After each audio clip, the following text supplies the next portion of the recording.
online content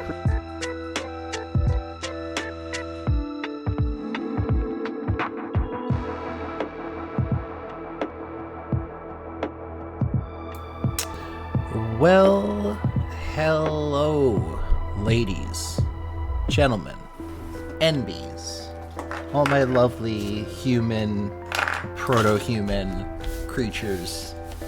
Welcome to the show. We are just about to get started. I think I might have a bit of a fun one for us tonight. Kind of excited. I have been getting I've been getting myself in a lot of conversations lately about cryptocurrency, NFTs, and just the sort of landscape of where it's come from, where it's going. There's a lot of hype in the market. This typically happens, once every couple of years with Bitcoin, Ethereum, etc. And really, I wanted to take a second to kind of address some things about cryptocurrency that I am finding particularly, I don't know, if deceptive is the right word, but I think there's some intrinsic principles to the world of cryptocurrency and NFTs that, yes, that's a thing. But whenever humans get involved, they fuck it up, I guess is what I'm trying to get at. So an example of that would be how, they say, NFTs are a decentralized way of us having, no organization runs the coin. Well, that's not actually really true because, coins have forked before, which causes, different groups of people to support those forks. And then depending which direction you go in, you may or may not have money. There's a whole bunch of permutations that this video that we're going to watch a lot of, I think, tonight, is going to help us get into. And honestly, this guy does such a great job talking. I hope that don't have to do as much because he's going to do such a good job of enumerating all of the points here. But in terms of the decentralized nature of the coin exists at the processing level, but it's all being run by exchanges. Places like OpenSea, the former Mt. Gox might give some people in the crypto world shivers up their spine thinking about that whole debacle. There's just a ton of centralized organizations popping up that are gatekeeping, all these different areas of cryptocurrency, which this video addresses. So I'm going to try and do a little less talking, a little more showing. We're going to jump right into it. Please, guys, also, as always, if you have questions, if you have thoughts, pump in chat. This is an open conversation. I'm excited to hear what people have to say, what people have to think. And if you're just a quiet lurker, you're always welcome here. So let me just do a quick volume check so don't blow your ears out. And here we go. For online content creators, the unavoidable subject of 2021 has been NFTs, from incredibly cringeworthy ape profile pics to incomprehensibly tasteless tributes to deceased celebrities to six-figure sales of the original copy of a meme. It is the thing that is currently dominating the collective brain space of digital artists and sucking up all the oxygen in the room. And I do want to talk about that. I want to talk about my opinions on NFTs and digital ownership and scarcity and all the myriad dimensions of the issue, but I don't just want to talk about NFTs. I can't just talk about NFTs because ultimately they are just a symbol of so much more, and it is that more that is ultimately important. So let me tell you a story.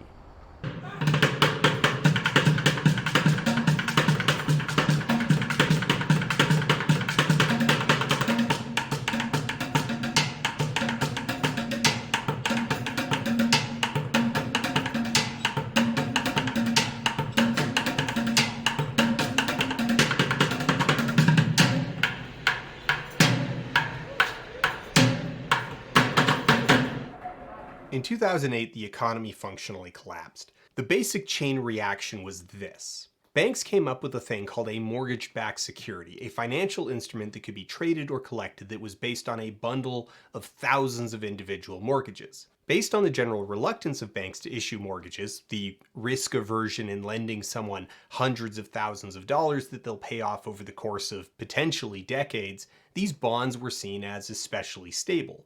However, they were also immensely profitable for the banks who both... Okay, quick pause. We're going to skip over this because I mean, this is an important underpinning to his entire argument, but we're going to pick it apart a little bit or just skip through some pieces.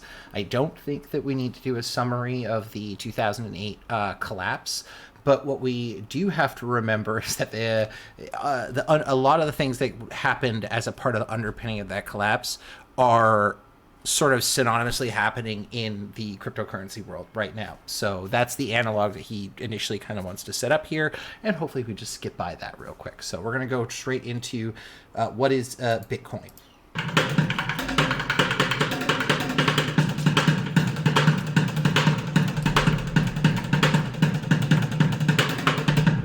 This naked display of greed and fraud created what would be fertile soil for both anti-capitalist movements and hyper-capitalist movements, both groups of people who saw themselves as being screwed over by the system, with one group diagnosing the problem as the system's inherently corrupt and corrupting incentives, and the other seeing the crisis as a consequence of too much regulation, too much exclusion. The hyper-capitalist or anarcho-capitalist argument is that in a less constrained market, there would be more incentive to call foul, that regulation had only succeeded in creating an in-group that was effectively able to conspire without competition. Of course, this argument fails to consider that a substantial number of people within the system did, in fact, get fabulously wealthy specifically by betting against the synthetic cess of the market, but regardless.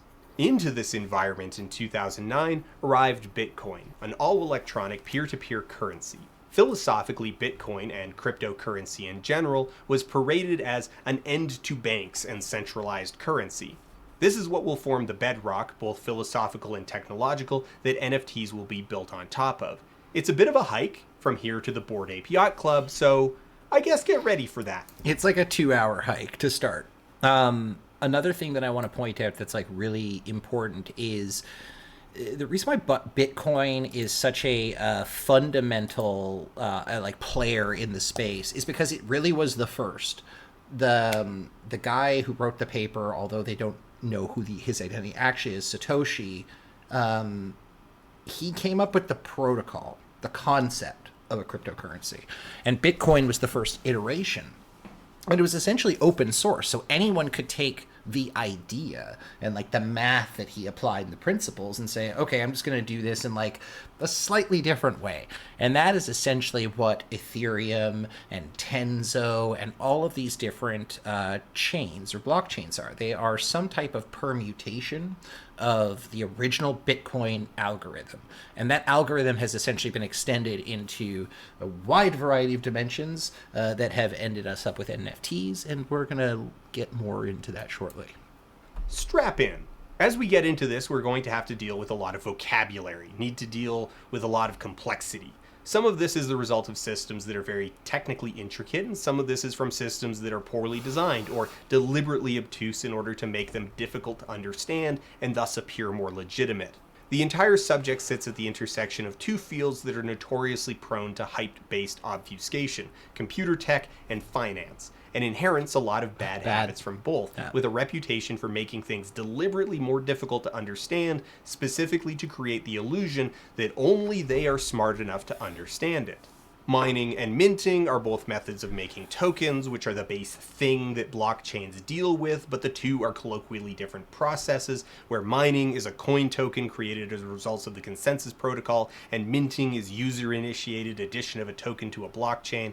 All blockchains are made of nodes, and these nodes can be watcher nodes, miner nodes, or validator. Please note, do not get hung up on any of these details. The details here are not the important, but hearing these words are going to familiarize yourself with the underlying infrastructure, right? You know what a water main is, right? You have no idea how it works or how it's connected to stuff, but you understand the concept of a water main and its intrinsic property in delivering water and the infrastructure of water into the homes on your street, right? So again, these are concepts that we eventually need to kind of start to steep ourselves in. So I don't know quite they are, but I know what that thing is, and I kind of know where it belongs ethereally in the order of operations. Your nodes, though most minor nodes are also validator nodes. Fractionalization is the process of taking one asset and creating a new asset that represents portions of the original. So you get Dog, a meme coin crypto DeFi venture capital fund backed by the fractionalization of the original Doge meme sold as an NFT to Pleaser DAO on the Ethereum network. Sorry, that's a great. That is like that's crypto bro talk right there. All of that stuff is real words that make sense, but it is very crypto bro. I'm sorry, some of this is just gonna be like that.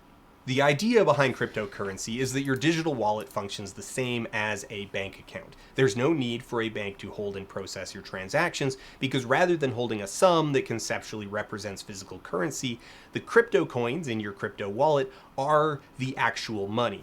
And because this money isn't issued by a government, it is resistant to historical cash crises like hyperinflation caused by governments devaluing their currency on purpose or by accident. It brings the flexibility and anonymity of cash and barter to the digital realm, allowing individuals to transact without oversight or intermediaries. So for the most, sorry, yeah, in the one paragraph pitch you can see, yeah. So there's an appeal to this narrative, and to a certain extent, this is true. One of the nice things about transacting, or like on the blockchain or whatever, is that your wallet isn't a thing, right? Your wallet is essentially like an address. And there's a way of you sort of proving that you own that address and can access and can transact from that wallet address.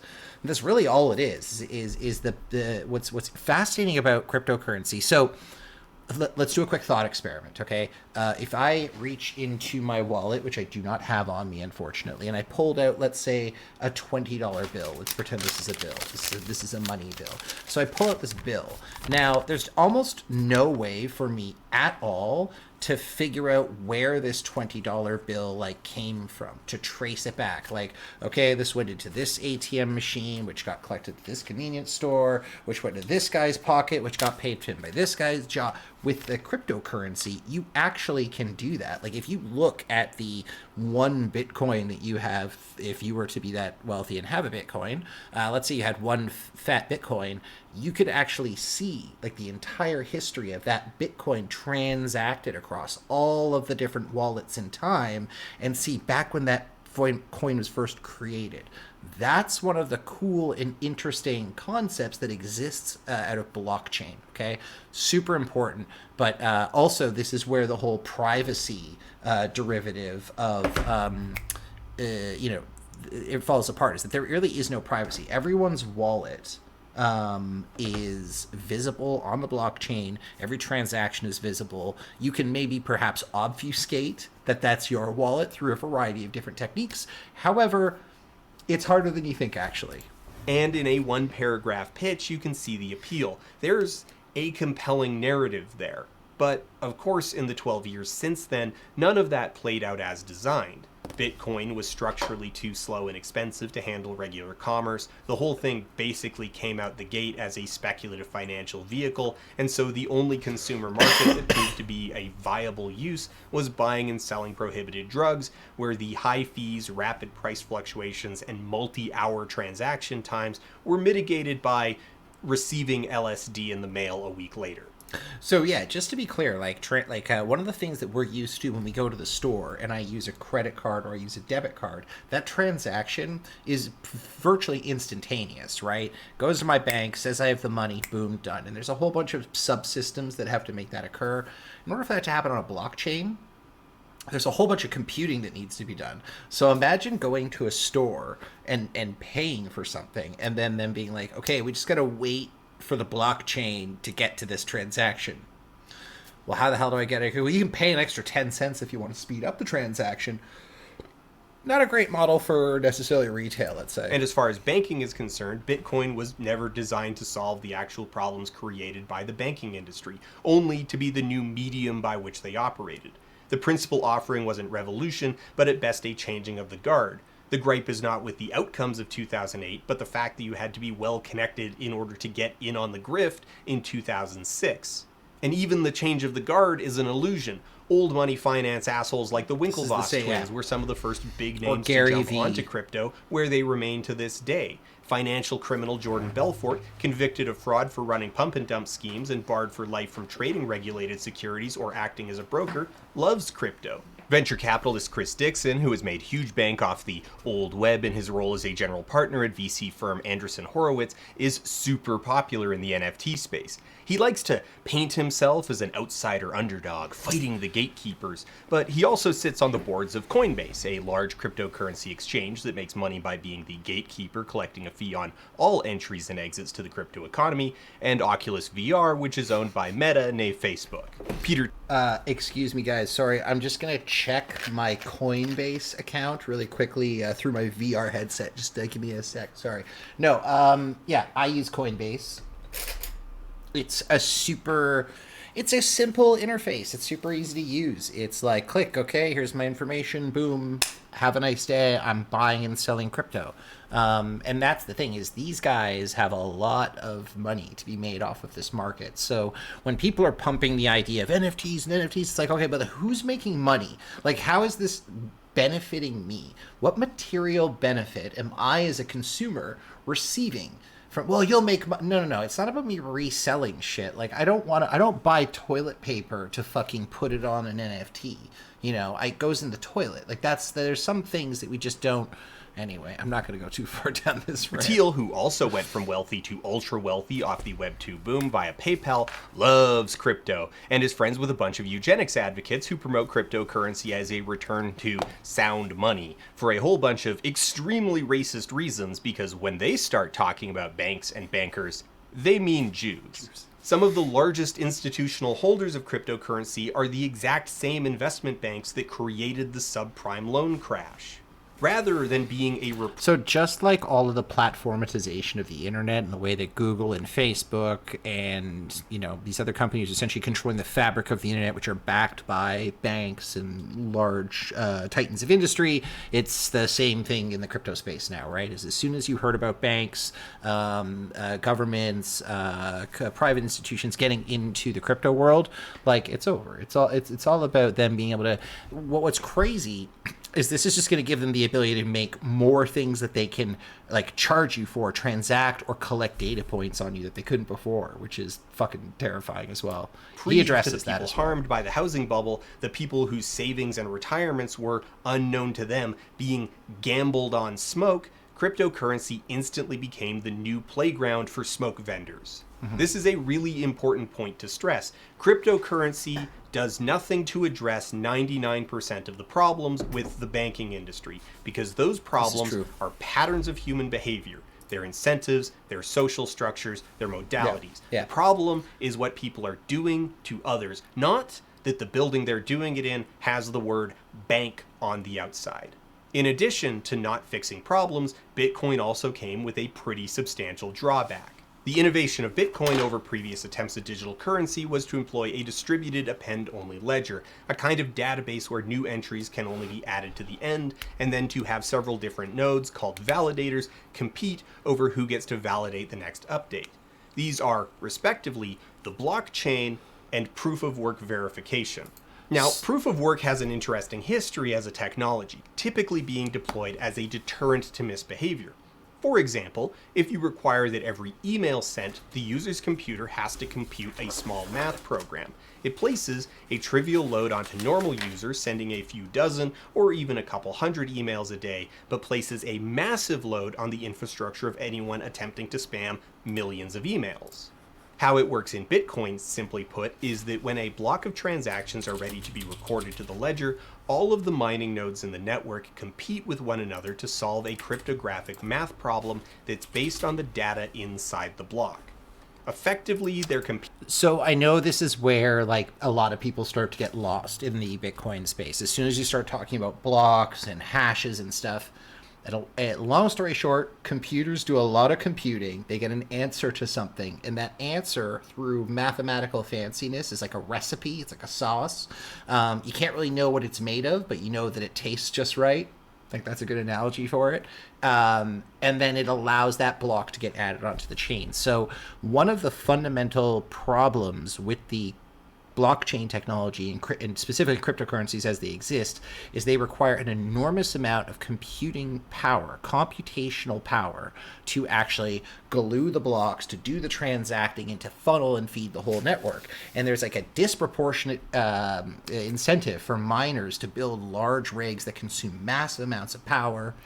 And we'll get to later why that's a big deal. We're not even going to talk about the environmental side of things because I think that's like a no-brainer. It's like, yeah, it's bad for the environment. We shouldn't do it.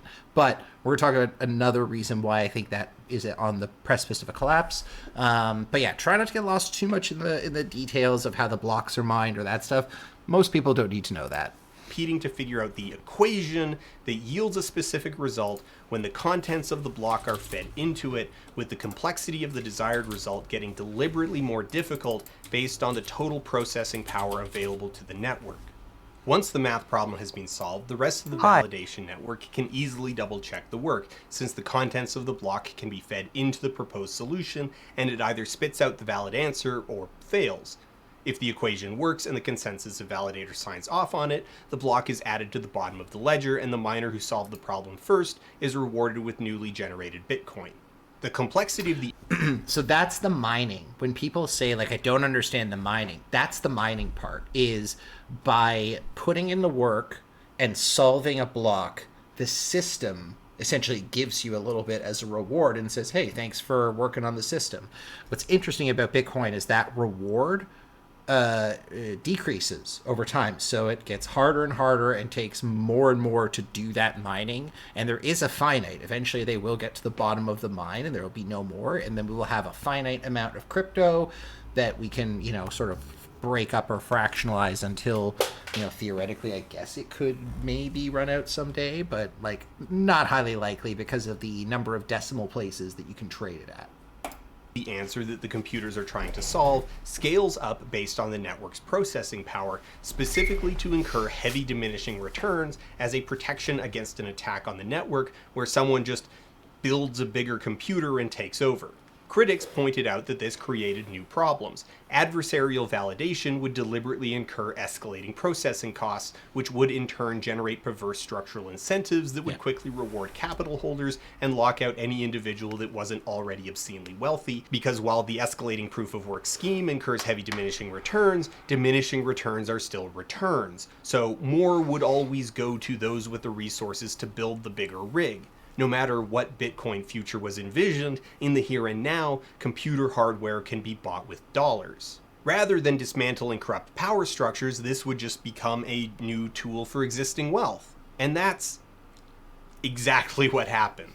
Thus began an arms race for bigger and bigger processing rigs, followed by escalating demands for the support systems, hardware engineering. Yeah, so you essentially either had like people who made a shit ton of money from like doing a little bit of mining in the beginning, they reinvested that essentially into bigger and bigger rigs, or they solicited capital from like angel investors or people who had a shit ton of money lying around and says, hey, if you give me, you know, $1 million, I'm going to turn that into like 20 or 40 million, depending on how much coin and blah, blah, blah, blah.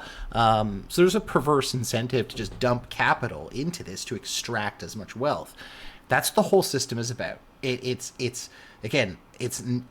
lost the plot. At least my thesis is that it has lost the plot from being this revolutionary thing that's going to free us from the banks and it's going to completely change the way that we transact with each other. Yay. That's not what's happening. It's a bunch of people who are trying to figure out, how do I make the money?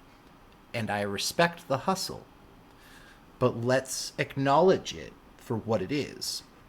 This is all just hustle. Engineers, HVAC, and operating space needed to put those rigs in. And don't worry, we're not forgetting the power requirements. These rigs draw an industrial amount of power, and because of the winner-takes-all nature of the competition, huge amounts of redundant work are being done and discarded. Estimates for this power consumption are hard to verify. The data is very complex, spread across hundreds of operators around the globe who move frequently in search of cheap electricity, and it's all pretty heavily politicized. But even conservative estimates from within the crypto mining industry puts the sum energy cost of Bitcoin processing on par with the power consumption of a small industrialized nation. Now, evangelists will counter that the global banking industry also uses a lot of power, gesturing at things like idle ATMs humming away all night long, which is, strictly speaking, not untrue. On a factual level, the entire global banking industry does, in fact, use a lot of total electricity. But for scale, it takes 6 hours of that sustained power draw for the Bitcoin network to process as many transactions as Visa handles in 1 minute. And during that time, Visa is using fractions of a cent of electricity per transaction. And that's just Visa. That's one major institution. So, yes, globally, the entirety of the banking industry consumes a lot of power, and a non-trivial portion of that is... I want to say something just really quick. So part of my one of my jobs, or one of my old jobs, was interacting with what's called the payment card industry. It's a conglomerate of all of the credit card companies: American Express, MasterCard, Visa, Diners Club. And they essentially tell people, if you want to use plastic in any transaction, you must meet these minimum security requirements in terms of your IT infrastructure. So you got to have servers that are patched. You got to have regular audits of your stuff. You have regular audits of your staff's access. You got to prove who gets access to what and who approved it. There's an enormous amount of paperwork and overhead that goes into the credit card companies maintaining a high level of security to make sure that the system is, I don't want to say flawless, but very tight. It runs pretty tight. There's not a lot of ways to hack that network as it exists because of how tight it is and the amount of security they put into it. This is an important point for later. I just want to mention that real quick. Waste that could be better allocated. But it's also the global banking industry for 7 billion people, and not the hobby horse of a few 100,000 gambling addicts. So just to head all this off at the pass, Bitcoin and proof-of-work cryptocurrency aren't incentivizing a move to green energy sources like solar and wind, they are offsetting it. Because electrical consumption, electrical waste, is the value that underpins Bitcoin. Miners spend X dollars in electricity to mine a Bitcoin. They expect to be able to sell that coin for at least X plus profit. When new power sources come online and the price of electricity goes down, they don't let X go down, they build a bigger machine. So, interesting point. There are many countries right now that are cracking down on the mining of cryptocurrency, and it's strictly for power consumption. There are places in China that are straight up nope, you can't do this anymore. It's happening in, I believe, Iran, Turkey, just literally all over Europe, Europe, Eastern Europe, South America. They are straight up you can't do this. This is destroying our power grid. I think there was a story recently, and I wish I actually had it up, and I'm not going to search it and break the flow here, but of a crypto mining group that had moved in. Oh no, sorry, they'd bought a power plant. They bought a power plant. They legitimately went to an old power plant that was being decommissioned and said, we will buy this. And they've just set up shop next to it. It's absolutely wild shit. I think we could get a little bit into Ethereum. I don't actually think it's necessary to get into the weeds unless anyone in chat is particularly interested in Ethereum. Ethereum is much like Bitcoin. One of the problems, or one of the things that's coming up with Ethereum, is that they want to move from proof of work, which is that computational, the amount of energy that goes into a transaction is what validates it, to proof of stake, which has more to do with if both people have a high degree of stake in a transaction, that's how you achieve the trust. We're going to skip Ethereum and we're going to jump right into the machine. Built to do.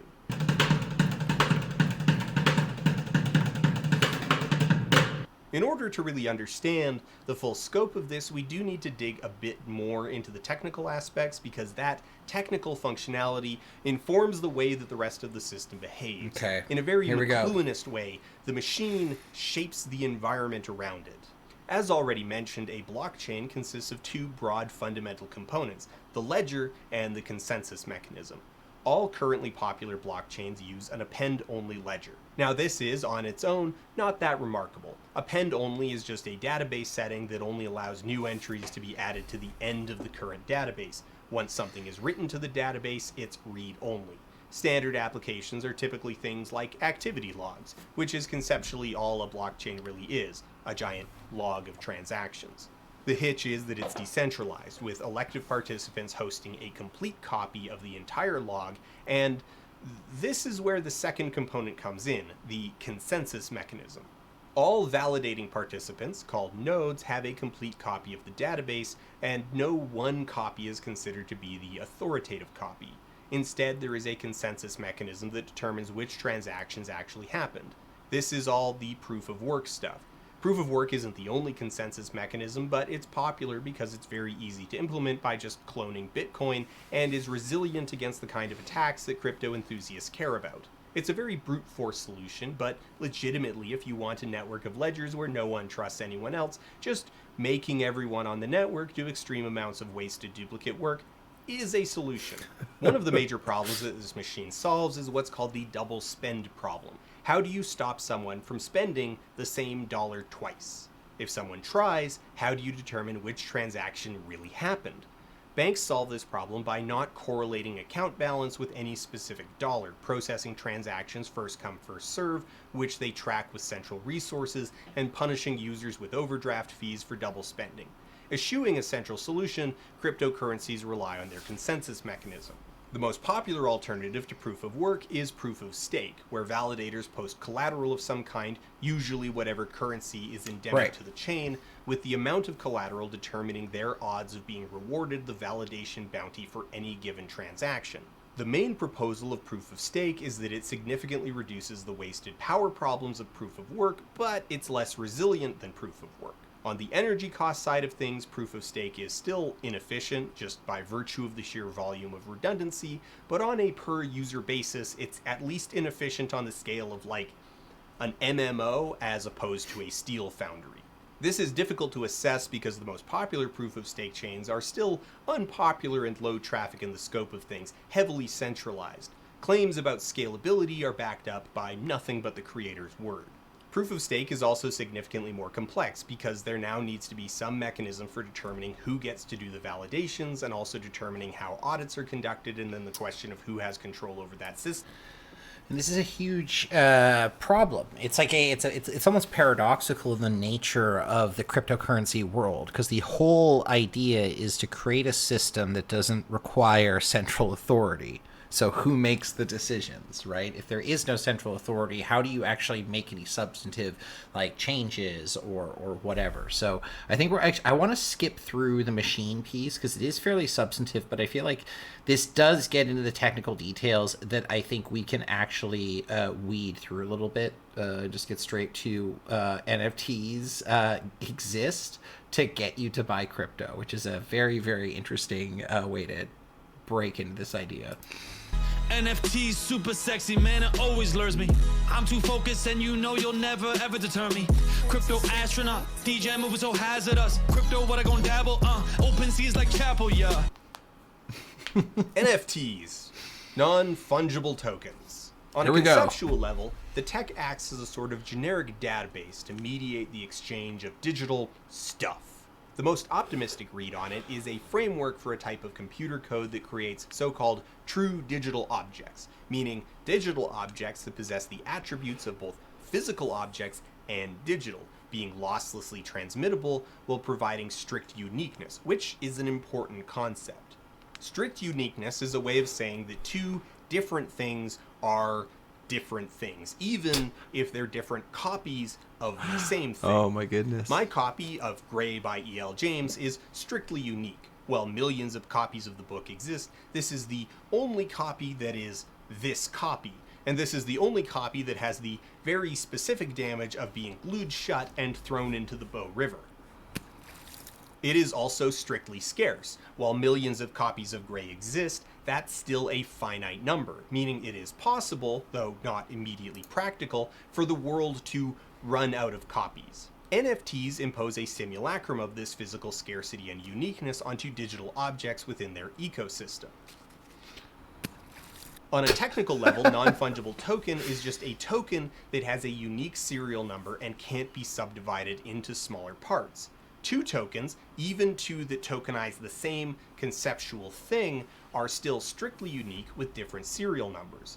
Within the context of Ethereum and its clones, these tokens are effectively a small packet of data that can contain a payload of code. It's a box that you can put a microprogram into. That microprogram is called a smart contract, a name that is so comically full of itself that I feel like it's misleading to even call them that, but I have to for simplicity's sake. Also, for full disclosure, in a previous tech talk last year, me and a small group of pals on the stream minted a token, or like a coin on Ethereum. It's called Doink. It is the original Doink coin. About 2 weeks later, Jake Paul came out with Dink Doink, which is just like a total rip off of our IP. We sued. We didn't win, but whatever. But anyway, later, if we have time, I will show you guys what logging into my MetaMask wallet looks like, and I can show you the reserve of Doink coin. That, by the way, we're handing out Doink. If anyone's got a MetaMask, like, send me your wallet, and we'll send Doink your way. But real quick, yes, that is how the inventors conceptualized the role of these things, as the unity of programming and law. The phrase code is law gets bandied about as an aphorism, and it's just so full of holes that we're going to be spending the next forever talking about it. Before we move into that, this is the root of it. There is a tremendous disconnect between what NFT advocates say they do and what they actually do. But, and this is very important, both the claimed functionality and the actual functionality are both bad. It's all broken, none of it works well, so the idea of it becoming the norm is terrible. But the prospect of what the world would look like if all the mythologizing and overpromising came true also super sucks. The end goal of this infinite machine is the financialization of everything. Any benefits of digital uniqueness end up being a quirk, a necessary precondition of turning everything into a stock market. There's nothing particularly offensive underpinning the concept of digital collectibles. Frameworks and subcultures for forms of digital collectibles have existed for decades within various contexts, but NFTs exist to lend credibility and functionality to the cryptocurrencies that they exist on top of. Okay. Code is law. Now, what that little smart contract program does is up to the token creator. It can be a relatively sophisticated applet that allows the user to execute various commands, or it can be a plain hypertext link to a static URL of an image, or anything in between. Most are a lot closer to static URLs than they are to functional programs. This is in part because the thing that NFTs have become synonymous with are digital artworks, but really what the token represents is arbitrary. It can be a video game item, a permission slip, a subscription, a domain name, a virus that steals all your digital stuff, or a combination of all of those. Well, the concept has been floating around since 2015 when the framework was thrown together in a day during a hackathon, and the first Ethereum implemented tokens were minted in 2017. For the mainstream, the story starts in the spring of 2021, following a string of high-priced sales of tokens minted by digital artist Beeple, culminating in a $69 million sale of a collage of Beeple's work in March via old money auction house Christie's. This high-profile sale triggered a media frenzy and an online gold rush as various minor internet celebrities raced to cash in on the trend, hoping to be the next to cash out big. Over the course... Just remember those words. Cash out big. That's really what a lot of this is all about, okay? And we'll get in more into that shortly. In the course of about 6 weeks, the ecosystem burnt through just about every relevant meme possible. Lena Morris, popularized on Reddit as Overly Attached Girlfriend, sold the original screen grab to Emirati music producer Farz and Fard for the equivalent of Farz and over Fard? $400,000 That's such a US. sick name. Zoe Roth, aka Disaster Girl, sold the NFT of the original Disaster Girl photograph to Fard for also $400,000. Kyle Craven sold the original Bad Luck Brian photo for $36,000 to anonymous buyer at A. Nyan Cat sold for almost $600,000, with multiple variants also selling for six figures. Allison Harvard sold Creepy Chan 1 and 2 for $67,000 and $83,000 respectively, also both to Fard. In addition to these high-profile sales of things that were already popular, whale buyers like Fard were dropping 4- and 5-figure sales onto a random assortment of other artworks. Corporations and individuals auctioned off NFTs representing intangible, non-transferable concepts like the first tweet or the first text message. Cryptocurrency evangelists jumped at every opportunity to proselytize this new, bold, revolutionary marketplace that would free artists from the yoke of the gig economy and provide buyers with an immutable record of ownership of authenticated artwork stored on an eternal distributed machine.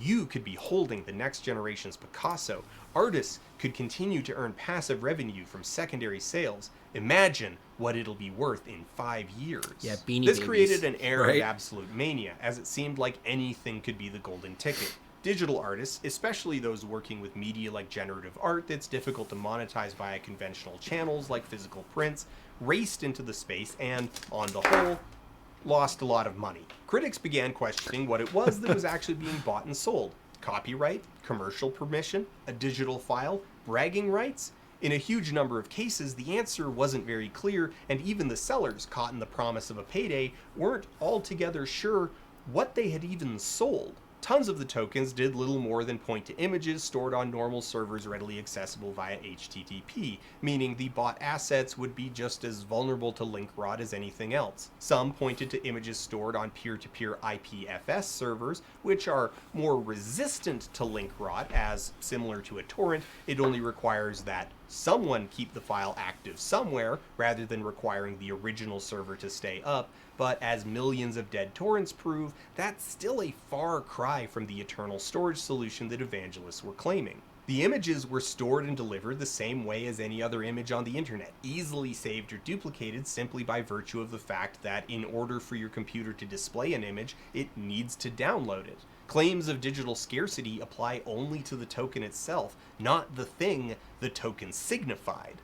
More than that, there was no cryptographic relationship between the image and the tokens. The image associated with a token could be easily altered or replaced if the person with access to the server that the image was hosted on just changed file names, making the relationship between the two tenuous and flimsy in a way that undermined the claims that this was somehow a more durable, reliable way of transacting digital art.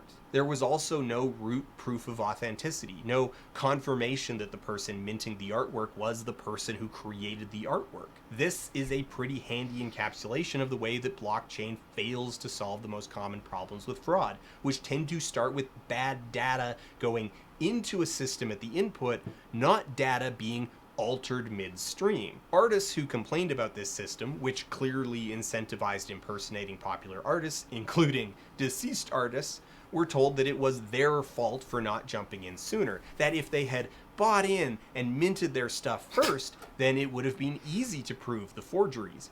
Because evangelists don't see this as a tool, as a market that may or may not fit into an artist's business, they see it as the future. So failure to participate isn't a business decision, it's just a mistake. They're terrible people.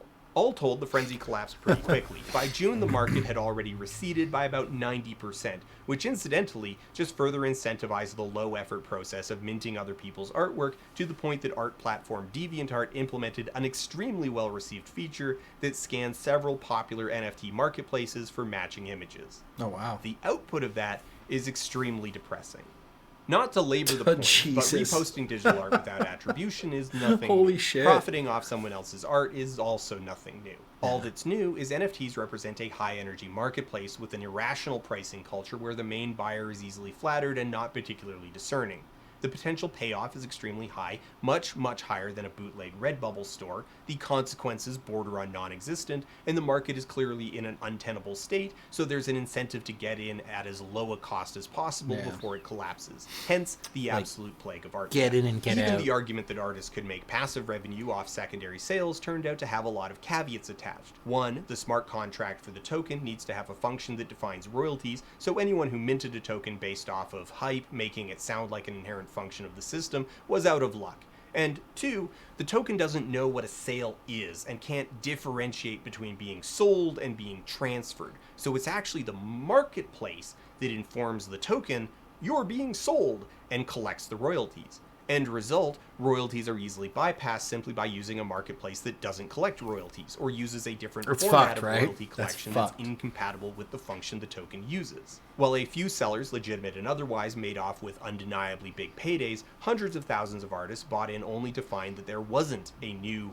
revolutionary, highly trafficked audience of digital art collectors. Instead, there was a closed market, dealing in casino chips, where the primary winners were those already connected, who already had the means to get the attention of the whales in the media, a market where participation required buying into a cryptocurrency at a rapidly fluctuating price in order to pay the minting costs to post the work where it would sit unsold. This left those artists in the lurch, where they had to choose between just eating the losses or attempting to convince their existing audience to buy in as well. The people who actually won were the people with large holdings of cryptocurrency, specifically Ethereum, which mediated the vast majority of these big ticket purchases. David Gerard, author of Attack of the 50-Foot Blockchain, summarized it on his blog very succinctly as such. NFTs are entirely for the benefit of the crypto grifters. The only purpose the artists serve is as aspiring suckers to pump the concept of crypto, and of course to buy cryptocurrency to pay for minting NFTs. Sometimes the artist gets some crumbs to keep them pumping the concept of crypto. The rush benefits them in two ways. First, the price of Ether itself goes up directly from the spike in demand. Between January and May, the price of Ether rose from $700 to $4,000. Self-fulfilling prophecy right here. Second, there's new actual buyers who aren't just trading Bitcoin for Tether for Ether and back again, but are buying in with dollars, providing the whole system with the liquidity needed for whales to actually cash out. This arrangement, needing to buy a highly volatile coin from people who paid far, far less for it in order to participate in a market that they control, is why people reflexively describe the whole arrangement as a scam. If you buy in at $4,000 and compete against people who bought in at $4, you're the sucker. It reveals the basic truth that these aren't marketplaces, they're casinos. And indeed, even through all the rhetoric of protecting artists and whatnot, was the ever-present specter of the gamble. Whatever you buy now might be worth hundreds of times more later. Constantly invoked is the opposite proposition of the bad deal. What if you had been the person who bought in at $4? Let's take a closer look at that eye-watering $69 million Beeple sale. Independent journalist Amy Castor has done an enviable job running down the details here in her piece, Metakovan, the mystery Beeple art buyer and his NFT DeFi scheme. But to summarize the long and short of her notes, the buyer is a crypto entrepreneur named Vignesh Sundaresan who purchased the piece to boost the reputation and value of his own crypto investment scheme, MetaPurse, and MetaPurse's own token, B20, which Beeple owns 2% of the total supply of. Following the Christie's sale, the reported value of B20 went from 36 cents per token to $23. And that's just the anatomy of a single sale. The very obvious conclusion observers reached was that none of this is about the art at all, but the speculative value. Not what it's worth to you, but what it'll potentially be worth in the future to someone else. It's not a market, it's a casino, gambling on the receipt for an image or video that otherwise infinitely digitally replicable. The thing itself is immaterial as long as it can make a line go up. This is the essence of the market and a microcosm of what evangelists imagine they want to see as the future, the financialization of everything. The frenzied market around old Reddit memes was doomed from the start. There's a finite supply of meaningful originals, so to keep this thing going, to keep the line going up, you need something more. Something less tied to anything specific. Sir, the Lambo's ready. What? In In the months since the initial craze, the marketplace had mutated. The it thing was no longer memes or digital works from established artists, but character profiles from large, procedurally generated collections with names like CryptoPunks, Bored Ape Yacht Club, Lazy Lions, Cool Cats, Ether Gals, Gator World, Baby Llama Club, Magic Mushroom Club, Rogue Society Bot, and Crypto Chicks. These were notable for, again, commanding utterly irrational prices, seemingly completely decoupled from any legitimate or legal transaction, and being generally extremely fugly. This surge generated an immediately adversarial relationship between the buyers, who touted them as both evidence of their extravagant wealth and their foresight into the future of digital economies, and pretty much everyone else. A very common response to anyone using one of these profile pics or bragging about their purchase became saving and reposting the image in reply, or even changing profile pics to match. Spurred by a speculative tweet from Twitter developers suggesting that they were working on an NFT verification system, Twitter users broadly rallied at the opportunity to immediately identify people that it was okay to bully. Tweets from within the cryptosphere started leaking out, things like Santiago Santos tweeting things like NFTs equal identity 2.0. Can't remember the last time I used my pick on the left. Emphasis on physical traits, genetic lottery, prone to bias and prejudice. Identity by choice, unique and digitally scarce, representation of values and beliefs. Of course, what Santiago was leaving out was that he had paid the equivalent of $171,000 US for that profile pic, which probably gives him some incentive to really commit to it as something interesting and special, even though, stripped to the studs, literally all he was describing was using a non-representational image as a profile pic. For about 6 years, my profile on the Dungeons and Dragons forums was a stock photo of a cabbage, so not really breaking new ground here. Greg Eisenberg sat at his computer and decided to bang out, most people who make fun of NFTs own 0 NFTs, have never minted an NFT, have never participated in a community, have never staked their NFT, haven't built on top of an NFT project, have never earned an NFT playing a game, missed out on Bake, Punks, Cool Cats, etc. A chain of logic implying that skeptics of the market are just uninformed sore losers. Incidents like these lent to the very accurate perception that the loudest voices in NFTs weren't very familiar with internet culture as a whole, weren't terribly smart in general, and were by and large coming at all this from the financial side, further supported by all of them having "tweets are not investment advice" in their Twitter bios. In short, the same people who made and bought Juicero. What is this? It's Juicero. It also laid bare that the conversations were inherently suspect. How can you ever trust the sincerity of someone telling you how awesome their $171,000 investment is when your persuasion stands to directly benefit them by potentially driving up the value of their investment portfolio? You've got to be extremely rich for $171,000 to not be an extremely sunk cost, and that's absolutely going to weigh on your mind and influence how you see the market. So for my part, I tweeted about several of these incidences and was in response hounded for days by annoying people with NFT profile pics who insisted that I just didn't get it. I wasn't seeing the community. So I decided to go see the community. My experiment started with the Cool Cats Discord, one of the communities that I'd been assured was top of the pile. I joined, read back through days and days of conversation logs, watched the active conversations, and was generally unimpressed. It was at best unremarkable. A primary concern was still rooted in the monetary value of the tokens. If you spend 1 million on a cat, it's not just for Twitter, and no one would be happy seeing someone mint another one later for free. That's why punks are at 120 ETH. Symbols, memes, there's the value. What wasn't unremarkable is the way that I was immediately deluged by bots sending me invites to other discords. So between the spam I was receiving and the Cool Cats dedicated shill channel, I came up with an idea. Rap crypto, y'all know Bitcoin. I wanna thank y'all for checking out this joint. See, I'm Vandal, the token rapper, and this right here is a brand new chapter. Follow me as I go Rambo to the moon in my brand new Lambo. For days now, I've been accepting every spam NFT Discord invite I've received, and it's getting dire.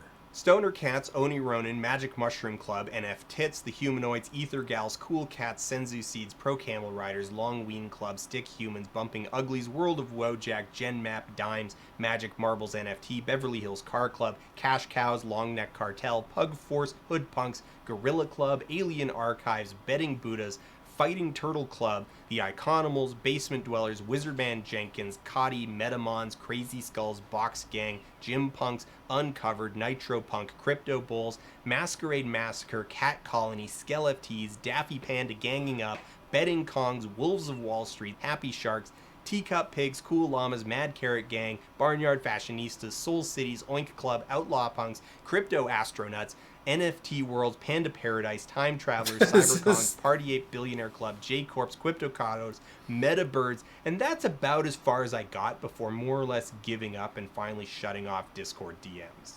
Now, this is a fraction of a fraction of what's out there, but I do think it's a pretty representative sample, and I learned a lot. For example, the basic psychological profile of the average buyer is someone who is tenuously middle class, socially isolated, and highly responsive to memes. They are someone who has very little experience with real businesses and production processes, thus are unlikely to be turned off by unrealistic claims about future returns. They are insecure about their lack of knowledge, and this makes them very susceptible to flattery, in particular being assured that the only reason for negativity is because critics just don't understand what they understand. Being tenuously middle class gives them enough disposable income to engage with a pretty expensive system, but also a very potent anxiety about their financial future. It goes without saying that they're fixated on money, and they principally understand the technology as a means of making money. Criticism of the system is typically met with confusion. Don't you want to make money?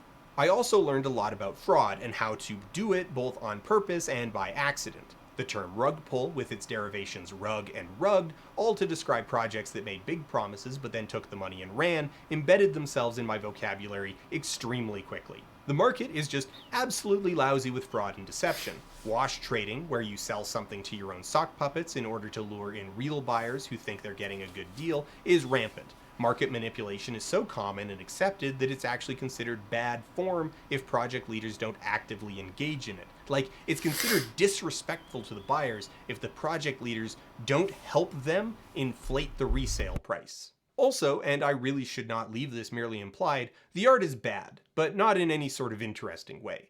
It's bad in a smoothed over copycat way, a low effort garbage dump from artists who have largely given up on having ideas or opinions. Derivative, lazy, ugly, hollow, and boring. The capacity for original thought long having been drained out of the illustrators kept in the employ and proximity of people who refuse to shut up about cryptocurrency, there is an overwhelming tendency to fall back on stale memes and self-flattery. A massive volume of cryptocurrency art ends up being art about cryptocurrency, transparent pandering to an audience that is either deeply stupid or easily pleased, and quite possibly both. Absent any artistic insight, the vacuum is instead filled to overflowing with references to Doge memes, Bitcoin, Ethereum, stonks, to the moon, buy the dip, good morning, and desperate pleas for senpai Elon Musk to notice them, all presented with the earnestness and authenticity of a Pickle Rick bong. It's tempting to say that my approach, accepting every spam invite, was a really flawed way to delve deeper, that obviously accepting invites from spam bots would mainly lead me into less stable projects. But surprisingly no. I got just as much spam for successful projects as Humanoids and NFT Worlds as I did for rug pulls like Crypto Astronauts and Hood Punks. On the whole, if you just look at the pitch package and the sample product, there's very little material difference between a project that's going to sell out 10,000 tokens in 6 hours and one that's going to become a trash fire as the project leader has a nervous breakdown and burns them in 3 days post-launch after only selling 800 tokens. Party Ape Billionaire Club sold out, bringing in about $3.2 million, and are now flexing their wealth by partnering with other crypto projects like the 2 Chainz produced NFT cartoon show, The Red Ape Family, which is just really truly shows off the community's deep pockets and commitment to quality. Deep in their roadmap is the promise that they will start production on an MMORPG, a claim that buyers are entirely faithful in. Crypto Astronauts sold 1,262 of their 9,485 tokens, bringing in an impressive $375,000, but as nice as that number is, it's not remotely enough to even start proceeding on their plan to build a full-scale PvP-based MMO. Following the failed mint in October, the devs slowly went quiet, and then bit by bit, websites, social media accounts, and eventually the Discord itself all disappeared. Based off the ostensible product, why should one of these succeed and the other fail? The key distinction ultimately between a Party Ape billionaire club and a crypto astronauts is that PABC was already flush with cash and able to manufacture hype with high-priced giveaways and expensive advertising. Buying advertising space in Times Square in particular is a specific fixation. But running a 10-second ad every 8 minutes on one out-of-the-way billboard in Times Square isn't effective advertising, not externally. All it's really good for is internal propaganda, making insiders feel like the money that they've spent is buying credibility. And if you're in a speculative bubble, betting that someone down the line will buy you out for more than you bought in, credibility is worth everything in the world. Most game devs would hesitate to post this to Twitter.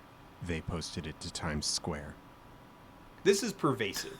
Even in the most established projects, so bad. ones that have been going for years, there's not really an underlying thing. These aren't fandoms in the way that you would experience them around a game or a TV show or a book. The product is pretty insubstantial, if not functionally non-existent. This is where these projects diverge significantly from the artworks that drove the speculative mania in the spring. They're not positioning themselves as art that's worth possessing for the art, as flimsy and illusory as that claim was, but as ongoing projects that you buy into. The purchase of a token is an abstracted version of buying early stock in a company, a venture capital style investment in promises, which is a very significant mutation. Okay, so what do these phantom companies claim to exist to do? Pretty much all of them promise direct financial returns in some way, shape, or form. Sometimes this is just a nebulous sense that the whole thing will go to the moon, meaning the value of the tokens will take off and thus early buyers will be able to resell for huge profits, or more direct as the project leaders promise the formation of, effectively, an unofficial hedge fund investing a communal pool into other crypto products. Probably the funniest of all of these was Betting Kongs, which wanted to create an unregistered real money casino in which token holders would be explicitly part owners and also permitted to gamble in the casino that they owned. Betting Kongs is not your ordinary NFT project. Oh my We God. integrate passive This is income for our crazy. NFT owners by co-owning a casino with a profit split. Welcome to the white paper, fellow gamblers. Why are we doing this? To put it short, we love gambling, and we noticed how a lot of the operators out there are owned by large corporations who have no care for the community or the service they provide. We want to provide a project where everyone playing can be a co-owner of the place they're playing at and make money from it all. I'm going to inject my commentary right about here. Has that person never been to Las Vegas? Like, if you've ever been to Vegas, yeah, they actually care a lot about the community and their clients. It's some of the best customer service. It's some of the, they put a lot into the experience. So, shut the fuck up. Failure was probably the best outcome for everyone here, if we're being honest. Some promise this in the form of a more conventional media project, like a comic book or a cartoon or a movie, or all of the above. We have planned the creation of a series of comics dedicated to the Pixel Girl. The Okay. key image is static, or at least we think so now, but the squeaky girl is still a seductress, so the image of breasts will be presented in various variations that our community will approve. variations. Let's imagine there are 5,000 NF tits holders. There is a 30 million market of comics lovers in the US. On average, every comics lover spends around... Okay, so I have seen enough Dragon's Den episodes that if you walk into the Dragon's Den or the Shark Tank, and if you ever say there's this many customers in America, and if you can get, they will eat you alive. They will destroy you with that kind of shit. So, the fact that this is their pitch, it's amateur hours, ladies and gentlemen. 20 USD per comic per week. It means $80 per month and $960 per year. The total addressable market is worth $28,800 million USD. Let's imagine we take 1% of this market. It's 288 million USD per year. on the base of monthly subscriptions raised bullshit. in crypto. This is a cash flow. Nice to see some active communication and appreciate the effort, as announced this afternoon, trying to resurrect this project into something successful. The only thing I would like to see, assuming the project can be successfully turned around, is to perhaps, in addition to some revenue sharing, have some revenue donated to breast cancer research. To truly enjoy them, we should keep them happy and healthy. As already implied, many of them promise video, often an MMO, but just as often... This is bad. Just the concept of a video game? Okay, wait, let me word that another way. They will promise a video game. Like, that's the promise, in its entirety. No clues for genre, style, scope, engine, or platform, or how any of the tokens would interact with it. Just a video game. If we sell 10,000 tokens for $300 each, we will start brainstorming development ideas for a video game. Now, all of these tend to be in collections of 10,000, and there's actually an interesting... It's a brilliant way of outsourcing your dev. It's like, hey, so like, I want to make games. So like, if you give me like $100,000, like, I'll start thinking of the game idea. And then if you give me like $1 million, I'll hire a bunch of people to make the game idea. It's brilliant. Sort of quirk inside that. The initial format was to mint an entire collection and just shove them out onto the market. The cap comes into play purely because you have to tell the program generating the garbage when to stop. However, as the scheme started to take off and competition rose, it became obvious that this was a sucker's way of doing it because that meant paying gas fees on everything up front. So someone came up with a system for minting a random output on demand, which shuffles the mint cost off onto the buyer. From there, it all took off like wildfire. Very low upfront cost, extremely low risk, plus it turns the entire system into a gacha game with different rarity curves for attributes. At best, these are all obfuscated gambling schemes, at worst, active scams. And the payoff of failure makes it extremely difficult to parse one of those from the other. World of Wojak only sold 20 tokens to 11 people and still pocketed over $5,000. Pro Camel Riders sold 114 tokens to 71 buyers and took home $25,000. Metamon sold 722 of their 9999 tokens to 343 buyers and walked off with $211,000.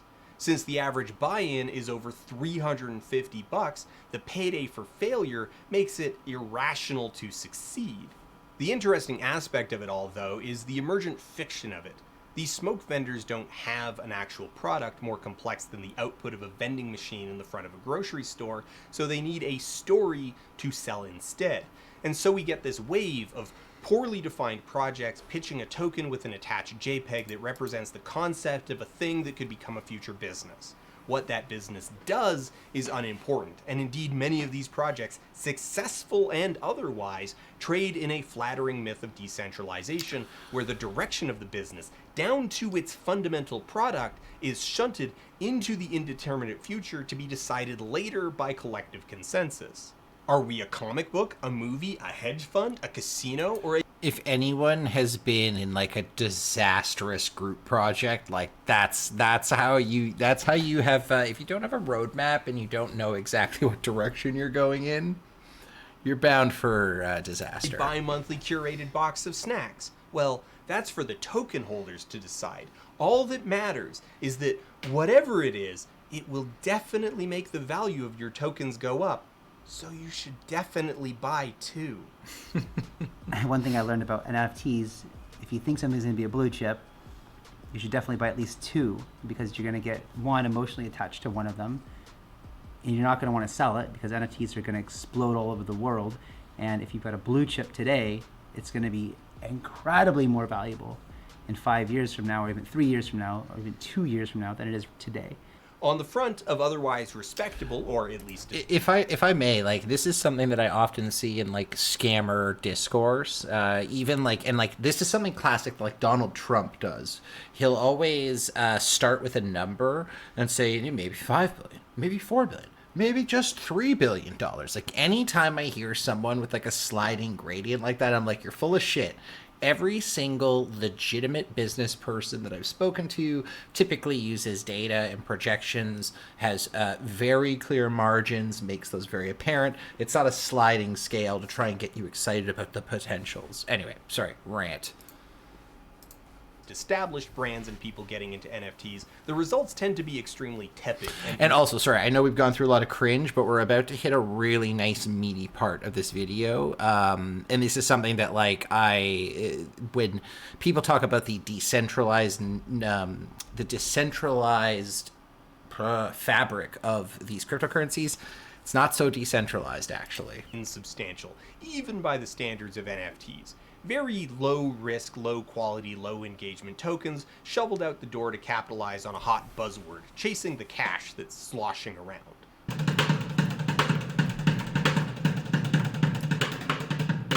Tied up in all this, there's an extremely pervasive resistance to any form of skepticism that ultimately manifests as a sort of toxic positivity. This is all part of a complex feedback loop. The projects, broadly speaking, lack any kind of substantial product, existing almost entirely as promises backed by nothing more than a screenshot of a roadmap and some sample PFPs. And again, I think it's really important to keep in mind that that goes for successful projects just as much as for rug pulls. There really isn't any meaningful difference between a Party Ape Billionaire Club and a Betting Kongs. Betting Kongs were never going to make a casino, even if they hadn't tanked, and despite the fact that they were running billboards in Times Square, PABC is never making an MMORPG. Both claims are equally ridiculous, but one of the two made a huge pile of money. The primary product is ultimately hype, which is both insubstantial and fickle. Negativity, both internal and external, can have a meaningful impact on the willingness of people to buy into a project. And if buyers are tepid, then you won't get a runaway sale. And if you don't get a runaway sale, then that's going to turn off buyers even more, which means the secondary market for tokens will likely fail to materialize. This is what makes enthusiasts so deeply unreliable. They have meaningful financial stakes in an intangible, volatile thing that exists entirely as a collective idioform, a story about a potential future outcome whose value is based entirely on public perception. You can't trust what they have to say because they're currently holding a hot potato, and as much as they insist that they just really enjoy the feeling of a burning hot potato in their hands, do they? Or are they just hoping that you'll catch it?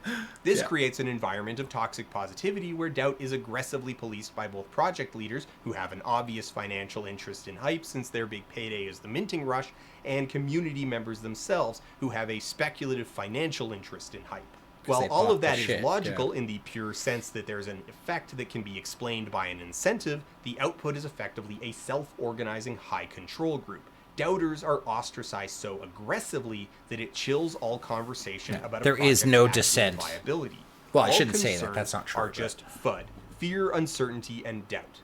Questions that would be utterly banal in any other investment forum. What has the team done? What assets do they have? Why should anyone believe that they can deliver on their promises? Are treated as hostile. And the frank reality is because there aren't answers. Party Ape Billionaire Club is just as vaporous, and yet they superficially succeeded. So there's incentive to enforce the collective illusion. This is multiplied by an internal form of performative etiquette. Participants ritualistically wish each other good morning and good night, boiled down to the shorthand GM and GN.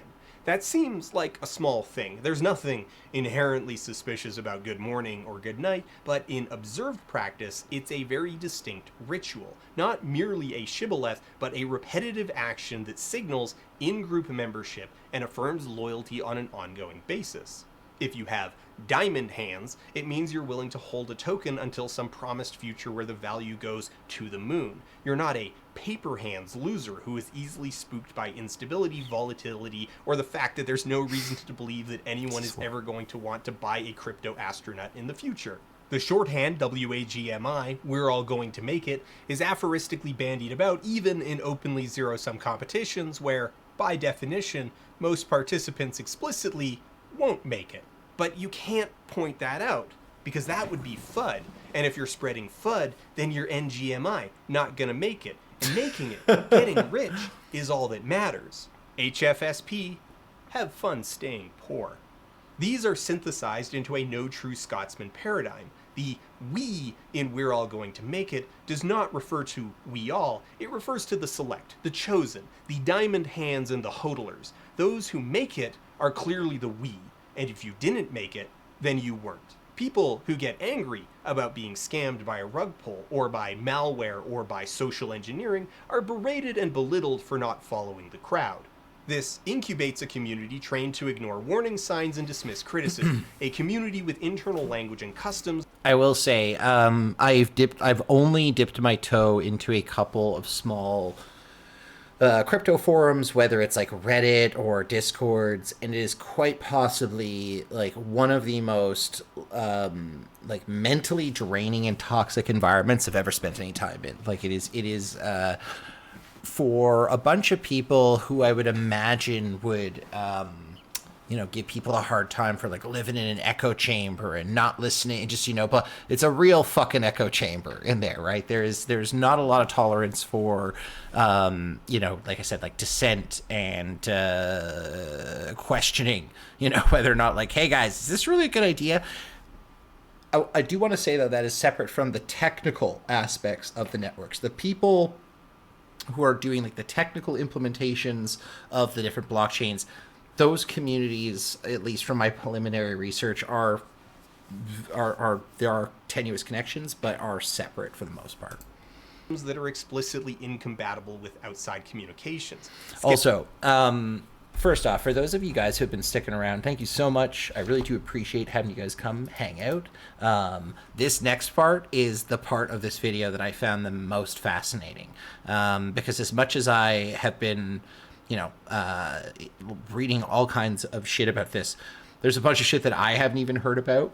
It's quite interesting in terms of the actual reality of how crypto is being implemented today.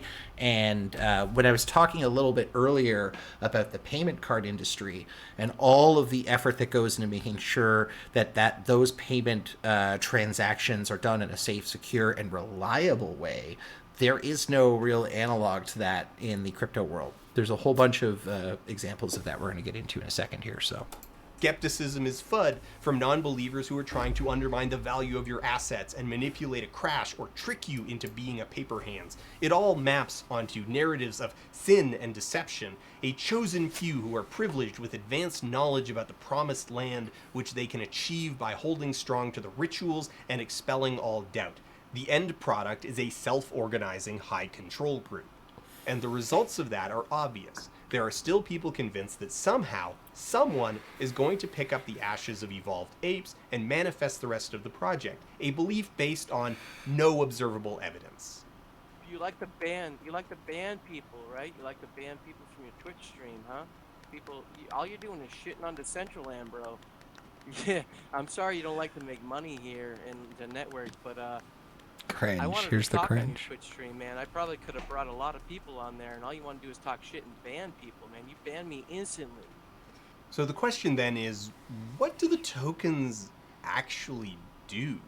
As mentioned before, the token itself is just a box that a bit of data can be put into. Now, this box is extremely small, to the point that even an average cell phone photograph is several times too large to fit. Due to the nature of the chain, updating software that's put onto the chain is both difficult and expensive. Complicated programs need to be broken up into multiple tokens, each containing a smart contract that defines a portion of the whole, and all of these contracts need to interlink and reference each other, but with an eye towards the fact that each transaction that either computes or alters information requires paying processing fees. Only reading information is free. The process of fixing a bug in a smart contract basically amounts to minting a new copy of the contract and then jumping through some hoops to rename the old and new contract so that the new copy has the name that any other interacting contracts are looking for, paying fees for just about every step of that process. This creates a very funny catch-22 where on one hand is the insistence that the NFTs that end users buy are potentially extremely powerful, able to be miniature self-governing applets that exist in a web of like applets, and on the other hand is a large stack of incentives to put as little into them as possible. For an example of the pitfalls, Wolf Game was a somewhat popular NFT-based gambling game that bragged about being hosted entirely on-chain at great expense. Everything from the pixel art wolves and sheep to the game's code was stored on Ethereum. The idea behind the game is that users would mint a character token which had a 90% chance of being a sheep and a 10% chance of being a wolf, with a finite supply of wolves and sheep available. The important thing here is that the character tokens weren't just a bit of art and a serial number, but tiny programs that allowed users to perform interactions like staking. The problem is that their code was full of multiple bugs, and since some of those bugs were contained in the character tokens, they were replicated across all 13,809 minted tokens. It's fucked. A glitchy token Idiot. can't be patched. It must be replaced. So the Wolf game devs were forced to not only redeploy all of their contracts, but attempt to remint and distribute identical copies of every token generated. It didn't go well. Given the risks inherent in putting functionality inside the token itself and the high cost of interaction, the most common application is to use external systems to simply check for possession of a token. This is where we introduce another player into the ecosystem, wallet managers like MetaMask. In a few short years, the system has already grown so bloated and difficult to interact with that it's become necessary to develop middleware applications that simplify the process of generating wallets, switching wallets, and... I will say MetaMask is legit. It's also not, I mean, it also has its own problems. I don't have any actual cash in this wallet, I do believe, but I do have... where is my assets? There we go. I got a fair bit of Doink coin. I don't know if you guys can see that. So there's that's Doink. I minted that. It's available. I'm sending Doink to anyone who wants some. What I'd prefer to do, so that's on the Ethereum. We also, on the Ropsten test network, we also have a pool of Doink, which you can transact for essentially nothing. So you can set up like a test wallet, and you can seed yourself Ethereum. So like on this one, I have like 0.9 like fake Ethereum, which lets me spend gas and, you know, pay for the transactions that I want to do. So a bunch of my friends, I've sent Doink coin. We also have a Dodoy coin, I think is another one we made. It's really stupid. It was fun. Anyway, MetaMask is a great little application for managing any assets that you have if you just want to have like a super simple wallet you can access from anywhere. But not without its pitfalls, which he's about to get to. Mediating handshakes between the wallet and external systems. From one point of view, these wallet managers are the golden key that makes it all work. They solve the single sign-on problem, allowing your web browser to simply know that it's you who is using it, automatically negotiating permissions based on relevant tokens. It's your login, your credit card, your Steam profile, and your bank account all rolled into a single point of contact, making interaction with Web3, the internet of the future, frictionless. From another point of view, it's a massive point of failure that contains so much information, so many permissions, so much of worth, that it becomes an extremely obvious point of attack, manufactured by idiots who claim to be building a security product in 2021 that doesn't obfuscate key phrases within the UI or use two-factor authentication. Remember, again, that these people want to put medical records, driver's licenses, professional accreditations, and real estate deeds into their system. They should not be trusted. The entire market is absolutely lousy with scams and has been since Bitcoin first gained any traction. Every single scam structure imaginable has been dusted off and redeployed into this explicitly unregulated market where victims are largely without recourse. These range from institutional scams like Ponzi schemes, pump and dumps, and insider trading, to middleweight scams like gold, brick, and wash trading, to grittier scams like phishing and sending fake links. Pump and dumps in particular are conducted in broad daylight, since it's not illegal, it's just against the terms of service of the exchanges that you use to do it. So the worst case scenario is you burn your account. They'll straight up walk you through the process of doing a pump and dump, no code words, diagrams, and everything. They're notable as they're actually a two-headed scam, because you see, you might get recruited onto the pump half of the scheme, or you might think you're being recruited to pump, but you're actually the dump. As already mentioned, blockchain is resilient to direct man-in-the-middle attacks where someone tries to inject bad data straight into the chain, but man-in-the-middle attacks are rare. in an environment like cryptocurrency with few, if any, repercussions for misbehavior that stays within the cryptosphere, man-in-the-middle attacks are wholly unnecessary. Why try to brute force your bad data onto This the chain part's awesome. when you can trick someone into giving you access to their wallet, then transfer all their stuff out? Every smart contract becomes a self-rewarding bug bounty, where the payout is whatever apes and coins you can grab before anyone notices. And that's not even touching on the subject of malware. Smart contracts are just code. They're software. There's no reason they can't be viruses or worms. The primary limitation is processing power. But also, it's a virus that someone can drop directly into your bankless bank account and just wait for you to activate it. And yeah, that's right. There's no offer/confirmation step in sending tokens back and forth. Someone who knows your wallet can just drop stuff right into it. So, like, pin that somewhere in your brain. The best part... Yeah, that is one of the lesser talked about subjects in terms of like the wallets and the infrastructure and how that stuff works. And, you know, a lot of times like, okay, cool. Yeah, I'd love someone to put Bitcoin in my wallet, but accidentally. And that's happened. Like, people have sent like coin to the wrong addresses, and I'm sure someone's gotten a fat payday. But in the event that people are able to start, you know, connecting your wallet to like malware or other nefarious material, it becomes a problem. So I don't know at what point, like, how chains solve that. Like, how do you make it so that, like, oh, I only accept transactions that I am expecting, or bop. We'll see. Part about this is that the whole ecosystem operates on a strict assumption that possession is ownership and access is permission, which is absolutely buck wild coming from software developers who claim to be very concerned with system security. If someone tricks you into sending them your Bored Ape, it's now theirs. The only mechanism in the machine for parsing legitimate transactions from illegitimate transactions is the consensus mechanism, which is only concerned with whether or not the transactions followed the rules of the software. The only illegitimacy it recognizes are people trying to insert fake data. When you are tricked into doing something, all of the mechanics of what follows are, by the rules of the system, legitimate.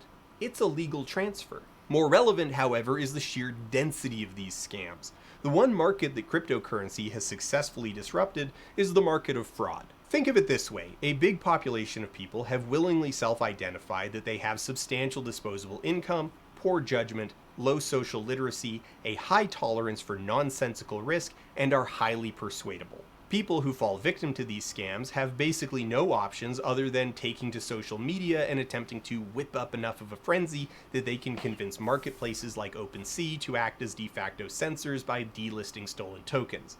There's no authority you can report them to that has the power to return your tokens. Right. The best you can hope for is denying the scammers profit on their incredibly low-cost operation. If your business is tricking people out of their money, you would be a fool if you didn't take the opportunity. Not only have participants advertised their susceptibility to incoherent promises of future returns, the immutable structure of the chain, the persistence of data, and the ease with which that data can be collated means that for scammers, it's extremely easy to find marks. Every Discord for a rug pull NFT project is a roster of potential victims. The ledger of bakeholders is a shopping list of targets. The Twitter account of anyone complaining about what they lost on Evolved Apes is the low-hanging fruit of a very ripe orchard. And that's a pretty good segue into talking about privacy issues.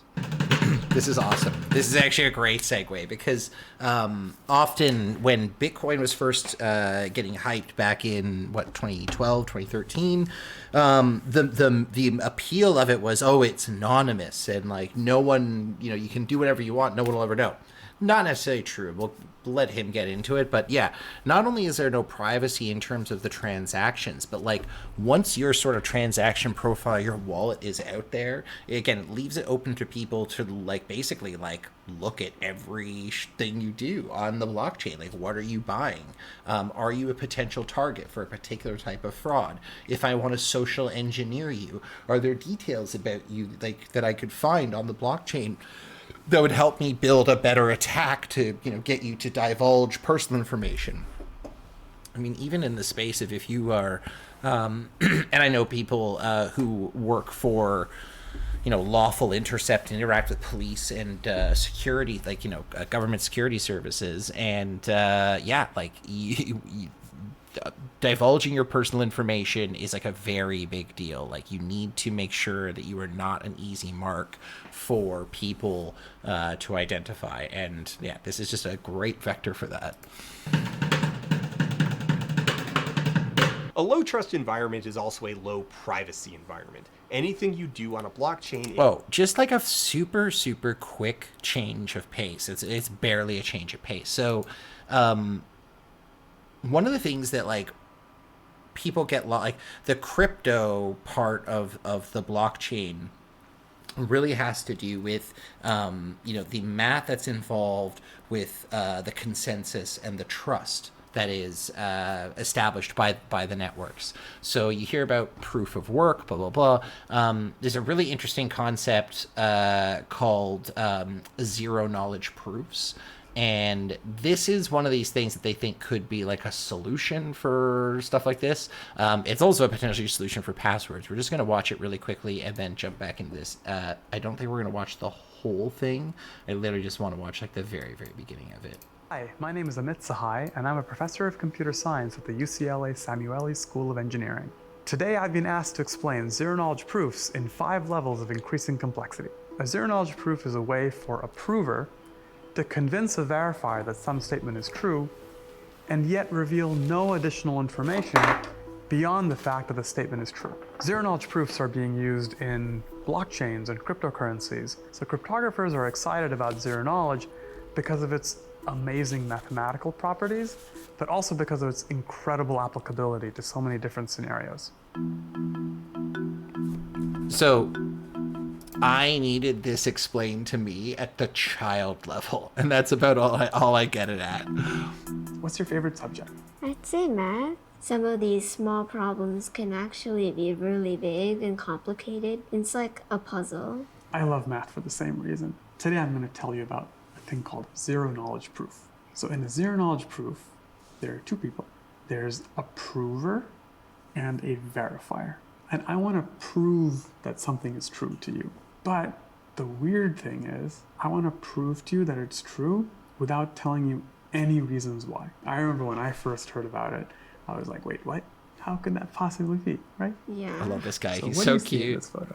A lot of penguins. Yeah. Hidden among all these penguins is a puffin. Do you want to try to look for it? Do you see where it is? I know where it is, but I don't want to tell you. Do you believe me? You're not sure to believe me, right? Yeah. But what if I could prove to you that I know where the puffin is without revealing to you where it is? Let me show you. I took that photo that we showed you and I put it behind this poster here. Why don't you go take a look through that hole? I see the puffin. So when you look at this board, we don't know where the photo was, right? Was the photo like with the corner here, in which case the puffin would be all the way at this side? Or was the photo with the corner here, in which case the puffin would be on the other side? So this is a really simple example of a zero-knowledge proof. I convinced you that I knew where the puffin was, but you didn't learn anything else. Why do you study zero-knowledge? So, anyway, it's a super interesting, different system of proof that I know is being used in some cryptocurrencies, but not necessarily all of them. And I think things like zero-knowledge proof, I don't think they necessarily would contribute to the privacy of the blockchain. It was more the actual inherent, security, sort of the strength of the links. Is, by design, accessible to everyone who knows how to navigate the data. Now, you might be thinking, isn't that the opposite of how it's supposed to work? I thought crypto was all anonymous. So, yes, crypto is anonymous by default. There's no inherent requirement for proof of identity, and in fact, numerous applications that would benefit from a stricter one-to-one correlation between accounts and people struggle with this. On forums and social media, it's called sock puppeting. In crypto, it's called a Sybil attack, where users are able to generate numerous alternate identities by creating additional accounts or wallets. The epidemic of wash trading on OpenSea relies on the ability to pretend you're several different people as you buy apes from yourself for hundreds of thousands of dollars. Rather than anonymous, this is pseudonymous. Everyone can see what wallets and contracts your wallet interacts with based off the long hash addresses like this, but that hash is only implicitly connected to your identity based on circumstantial connections. Of course, a big circumstantial connection would be something like registering with a crypto-based social auction platform that intrinsically connects the two. This makes it pretty easy to see that Lena Morris, overly attached girlfriend, paid $153 on March 31st to mint the overly attached girlfriend NFT, followed by a $205 reserve on April 2nd to list the NFT on Foundation. Ethereum whale Farzan Farden Fard then bought the token on April 3rd for 200 Ethereum, 30 of which went to Foundation, with Lena getting the remaining 170, which she transferred into USD using the exchange service Kraken in a block of 105 on April 4th and a block of 65 on April 22nd for a combined total payout of $374,726.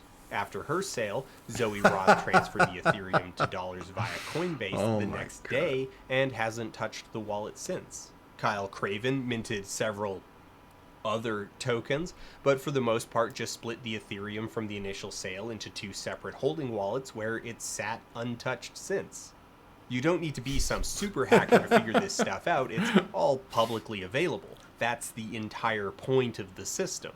And in another feature not bug arrangement, remember, nothing can be deleted from the blockchain without tremendous effort. Now, that's fine if the blockchain only contains a contextually relevant log of transactions. There are absolutely contexts where that level of transparency is desirable. But that falls apart when you start talking about using the blockchain itself as the storage medium for, like, an entire social network. Blockchain-based social network Scuttlebutt seems tacitly aware that this is a bad idea, like somewhere inside their human brains they recognize that it might be a mistake to make it impossible to remove things from the system when they warn users that anyone willing to dig can surface any old usernames, photos, and bios, but that doesn't actually give them pause.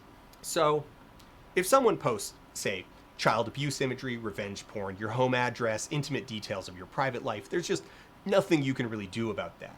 If you mistakenly overshare, post some information that maybe you shouldn't have, it's already too late. You can try to hide it, but you can't delete it.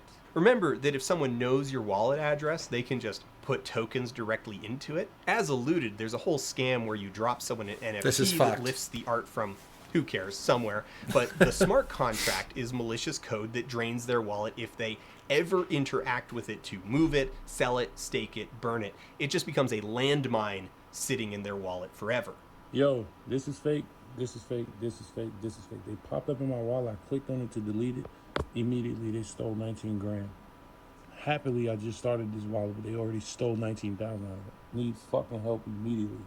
Even on the non-malware side of things, people have already been using this to dump promotional tokens into the wallets of celebrities and influencers, but you know dick pics are an any second now kind of thing, right? Yeah. Look, I minted a photo of your front door and dropped it directly into your wallet. And you can't just, like, delete it. You need to actively send it somewhere and pay gas fees to do so. Revolutionary new vectors in harassment. The end product here is a massive power imbalance that's baked into the fabric of how you engage with this new world order. Users who engage with the system authentically as themselves expose vast swaths of information about themselves and their activities, while users who engage disingenuously are empowered in their ability to deceive, defraud, and disappear. A lot of this rhetoric stems from a pretty deep failure to understand what a central authority really is, or that you can decentralize data storage while centralizing data. Ethereum is ultimately a central platform, and the fact that a few dozen people need to sign off on every major change before it can be implemented is largely meaningless and symbolic, with the validation network ultimately sitting somewhere between consortium and cartel. Every large platform has multiple internal and external stakeholders that form a consensus about the direction of the platform. Windows is not a single-minded monolith. Apple issues voting shares. Google is basically a hydra. While the network of Ethereum miners and validators are not a formal corporation yet, there's no mechanism in existence that compels them to act in the interest of users, particularly poor and disempowered users, where those interests conflict with their own. The movement of Ethereum from proof of work to proof of stake has been vaporware in no small part because the validators simply choose not to. Because proof of work, volatility, and high gas fees benefit them in the here and now, while proof of stake and low gas fees only benefit them in a hypothetical future. Because these extremely obvious pitfalls are what you get when you let guys like Vitalik Buterin and Elon Musk design the future. The sole protection for users of Ethereum is that the system is so cumbersome that all but the most egregious breaches aren't worth addressing. Of course, that in truth means that only the wealthy have access to justice within the system. If you take all these different things, all these parts of your identity, all your economic activity, all the video games you play, all the groups you join, and stick them into one system, that's a central system. It doesn't matter how many different servers that system spans or how many validators need to agree before changes can be made. You've pooled all that data in one place. The proposed Web3 crypto-driven future of the internet is a privacy disaster. This is why I find MetaMask horrifying as a product. It's a bucket that's asking you to pour unfathomable amounts of data and permissions in. Which I do, by the way, just to be clear. It's such a tremendous and monumental point of failure. And this is where NFTs really bloom into their final form.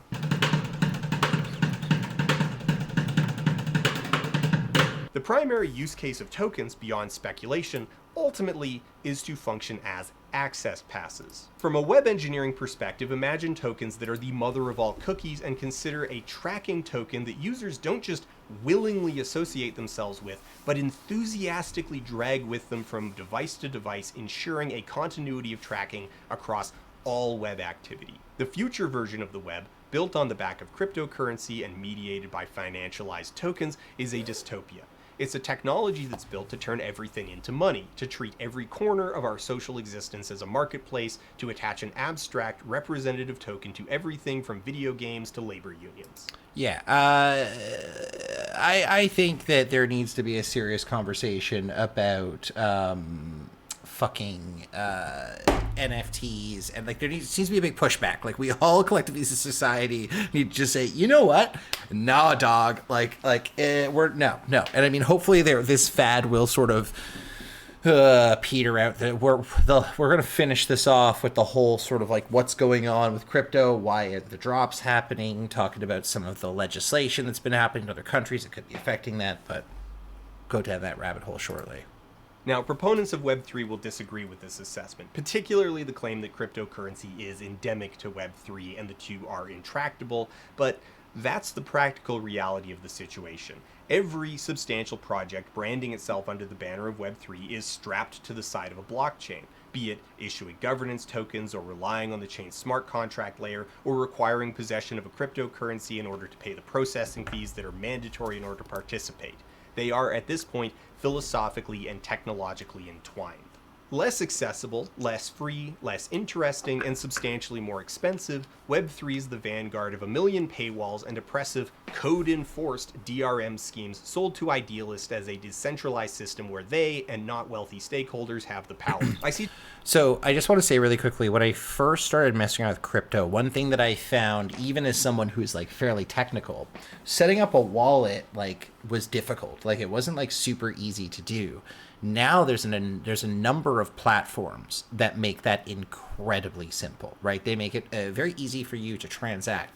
So this idea that it's accessible to everyone can, yeah, kind of, sort of, but really at the end of the day, all of this stuff is going to get platformatized and under the control of, the money makers. See tremendous blind spots in a community that has spent so long focusing on the hype of an untenable fantasy metaverse where they're the ones cowing corporations with immutable ownership guaranteeing their ability to resell video game horse armor, that they failed to consider that the enforcement of ownership can and will be used against them if and when corporations decide to leverage their power in the space. The fantasy amongst evangelists is that a tokenized economy where digital goods are mediated by NFTs would give them more power. Goods like digital games would have true ownership, encapsulated in the ability to be resold, but there is no reason to believe that this is how things would shake out. The far more probable result is that the tokens are used to lock products down even tighter. The Squid Game token scam is illustrative here. So I was hanging out with some friends a couple of weeks ago. And I had a conversation about this, how like NFTs or like the actualization of these technologies can actually get to the point where I know originally, so maybe NFTs are the solution to their own problem if you go far enough down the chain, but we say, I can take a JPEG and I can just copy that JPEG. I can just like snip it. I can do whatever I want with it. NFTs could potentially give companies like Apple and Google and Microsoft the ability to literally block things from loading on your screen, blacklisting or censoring content, preventing audio or video or any other kind of data from transmitting or rendering on your particular client side. And this is, part of the dystopia that we could look forward to if we decide to sign up for this shit. In early November 2021, a new meme token popped up styled after the hit Netflix show Squid Game. Over the course of about a week, the price of the token was pumped from a few cents to just under $3,000 US.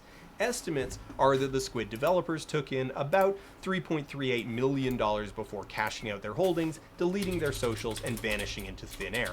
A classic rug pull, but the truly transcendental detail is that it left buyers with not merely a useless token, but a token that couldn't be sold at all. Built into Squid was a requirement that in order to transfer or sell the tokens, a corresponding number of marbles tokens needed to be spent at the same time. The hitch was that marbles were never available. No rules were broken in this scam, and indeed the Squid tokens do exactly what they say they do. If you have the appropriate amount of marbles tokens, you can absolutely transfer or sell This your is fucked, Squid. right? Just good luck getting any. A game developer can, in any of myriad ways, deliver on a truly owned digital token that is rendered untradeable in practice, and all by playing by the rules.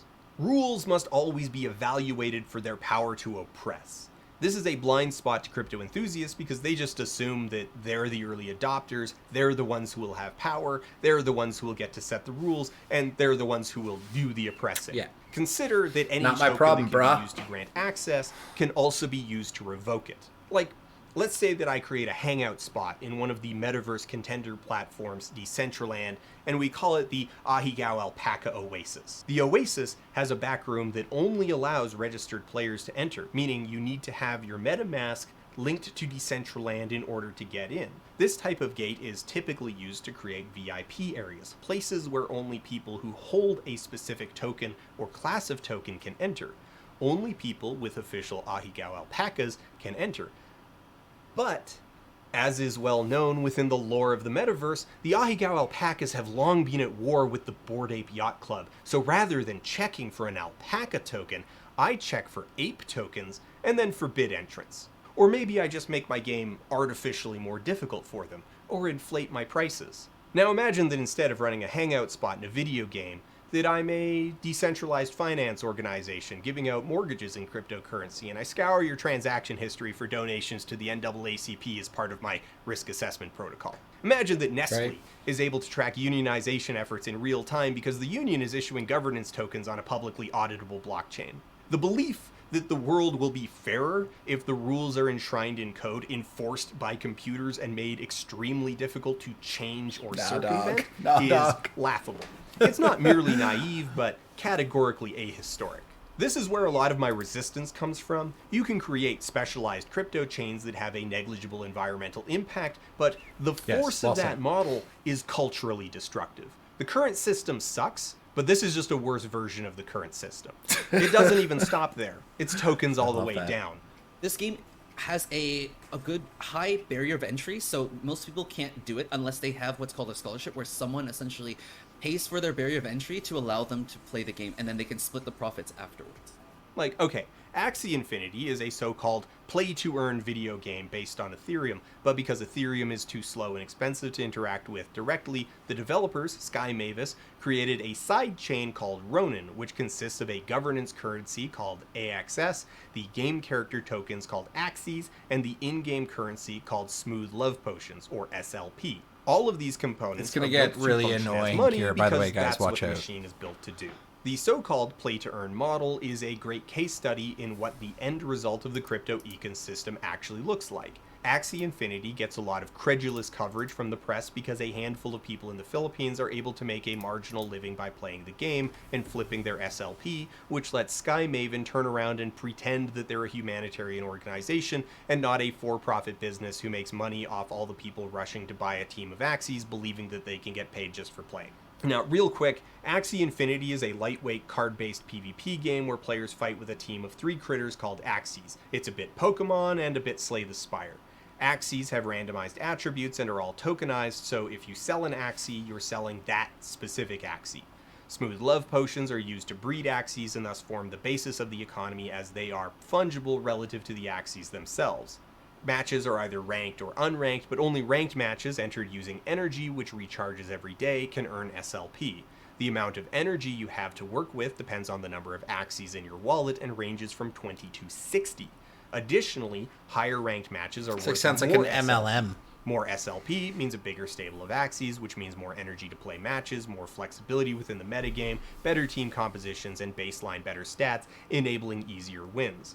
So the difference in earning potential between higher and lower ranked accounts is pretty substantial. What coverage tends to note and then quickly move on from is the fact that the game is extremely expensive to onboard, costing hundreds of dollars to assemble a basic team, which has led to the rise of what are euphemistically called scholarship programs. Businesses like Whale Scholars that set up a large number of accounts give players access to the game account, but not the underlying wallet, and then pay players a split of the SLP the account generates. Whale Scholars and other mentorship businesses retain full control of the wallet and thus the Axies, the SLP, and any AXS. It's capitalism in its rawest form. Players invest their time into grinding SLP, and then the owners take half the returns. Players get to barely make minimum wage, while the owners, who are taking 50% from dozens, if not hundreds of players, get to speculate on digital land. Look what the Whale Scholars just got. We have land in the Arctic, baby. We have Arctic land. Axie's energy system is fundamentally broken That's in how it insane. promotes this exact middleman arrangement. If you have 21 Axies in your wallet, you can create one account that has 60 energy at its disposal, or you can create 7 bare minimum accounts with 20 energy each. A high-ranked account with 60 energy will dramatically outperform a single low-ranked account with 20 energy, but 7 accounts that are played daily by other people is far and away the best ROI because it involves doing basically nothing except collecting your cut. Even more illustrative, between August and October 2021, the internal economy of Axie Infinity crashed. Not absolute rock bottom, but bad enough that all but the highest ranking players fell below the average daily wage in the Philippines, with low ranked players falling below minimum wage. Navic, a think tank and consulting firm that does deep research on game economies, has done a pretty deep and thorough analysis of the Axie economy, and in their write-up, they identify the core source is psychological. Players aren't playing to play the game. They're playing to make money. They Right. treat the game as a job and thus have little interest in the game items for their own sake. Once they have enough stuff to cover their job, they stop reinvesting and start cashing out. The price of low-quality Axies, the ones that new players are likely to buy in order to onboard for the lowest cost possible, is propped up entirely by players buying them roughly at the same rate they're generated. This requires either mentors to be scaling up their teams by buying Axies instead of generating them, or new players injecting new money into the ecosystem by onboarding. But the more players that are playing, the more SLP and Axies that will be generated, thus the fundamentally unsustainable economic model where an infinite supply of new players must enter the ecosystem forever purely to keep the price stable. If it tips literally one a way pyramid or the other, scheme. you either get runaway inflation or runaway deflation. This happens all the time in games. Games bork their internal economy constantly. It just doesn't normally matter because you're talking about completely fictional gold or gems or dragon bones. A truly stable economy isn't even desirable from a gameplay standpoint anyway. Gentle inflation ends up helping newer and more casual players by driving down the cost of things in the in-game economy, which lets those players participate and have fun. Of course, if your pitch is play to earn and not play to have fun, where the optics of buoying up the fictive valuation of your company rest entirely on the assumption that players can earn, then that's a bit of a different incentive set, isn't it? More people play Axie Infinity to try and make money than play it because it's a game they enjoy. This is a fundamental flaw in the model. If you pitch your game based on earning potential, you are going to attract people seeking to industrialize your platform faster and in greater numbers than would otherwise play. This is exactly the parasitic situation that games for decades actively minimizing because it creates vicious negative externalities. If players can sell their in-game stuff, then it changes the way that they play the game. It changes the way that they optimize their playtime. Since the vast majority of games are openly a non-investment, a straight exchange of money for entertainment, also known as a purchase, players tend to optimize their playtime for intangible returns like fun, distraction, socialization, relaxation, challenge, achievement, and narrative fulfillment, with absolutely no expectation that the money and time they put in should return anything other than those things. The key shift here, and the meaningless buzz phrase that you'll encounter online, is the proposition that the results of playing a game should retain value, which is code for having a potentially speculative price. In order to try and keep the grift mill running for another few months, SkyMaven have tweaked the economy to reduce the amount of SLP players can earn per hour. It's a nightmarishly thin edge to be walking on, and the main thing it has managed to accomplish is enabling an entire strata of pit bosses running teams of players grinding out smooth love potions. And, like all bosses, they have not taken the downturn in stride and have instead started cracking the whip. We do not accept mediocre gaming anymore. Need at least 120 to 150 SLP a day, and those who yield more will be rewarded with additional percentage. I prioritize those who have gaming experience. We have a separate program for charity. Evangelists like to point to this as though it's inspiring. People in economically disempowered countries able to make a meager living by simply playing a video game. I reject that framing. It's horrifying. Our global system is so fundamentally unjust that people are patting themselves on the back for generating a whole new kind of online uwu pit boss who tells you to grind harder or you're fired, but caps it off with a blushy emoji. Oopsie, looks like someone didn't meet their quota. This sucks.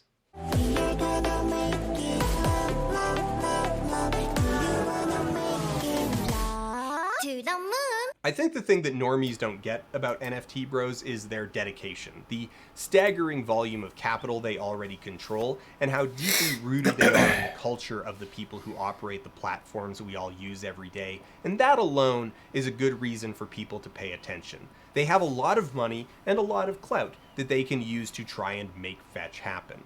This is something of a splitting point. Basically, Stop the trying future to make shakes fetch out in one happen. of two broad ways. One is that some new technological buzzword comes along and blockchain and Web3 lose their sway over investors, the stream of new buyers dries up, and the early investors cash out as best they can, popping the whole bubble. The other is that they're successful, and cryptocurrency is able to crowbar its way into enough corners of our lives that it becomes unavoidable. We're all forced in some way to maintain a crypto wallet, to manage whatever coins and tokens become necessary for participation in society, providing early investors with a captive audience and steady flow of capital. To quote German socio-technologist Jürgen Guter, better known by his online alias Tante, there are parts of your digital life that currently you can't really sell, but that's what they want to change. Everything needs to be bought and sold. Everything is just a vehicle for more speculation. The reason they want you to be able to resell your access token to some service instead of buying or renting it like today is to create even more markets for speculation, and the smart contracts can be set up in a way that at every corner they profit. The claims that this technology facilitates an immutable ledger of ownership is itself largely hollow posturing, even from within the ecosystem.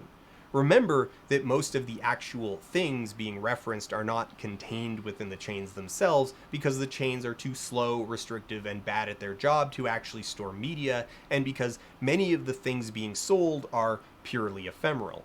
The IPFS address for any given media token can be effortlessly minted onto another competing chain, or even the same chain. That's not even right-click saving, that's referencing the exact same media.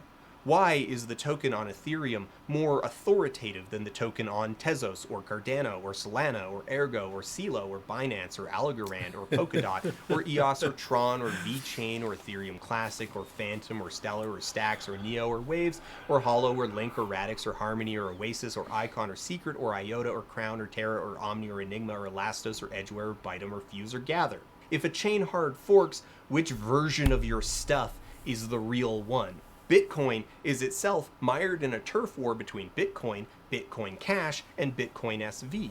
The myth of immutable ownership governed by these systems is predicated on a monolithic victor. In reality, your NFTs within the Ethereum ecosystem are ultimately just as trapped, sandboxed, and meaningless as your Steam trading cards.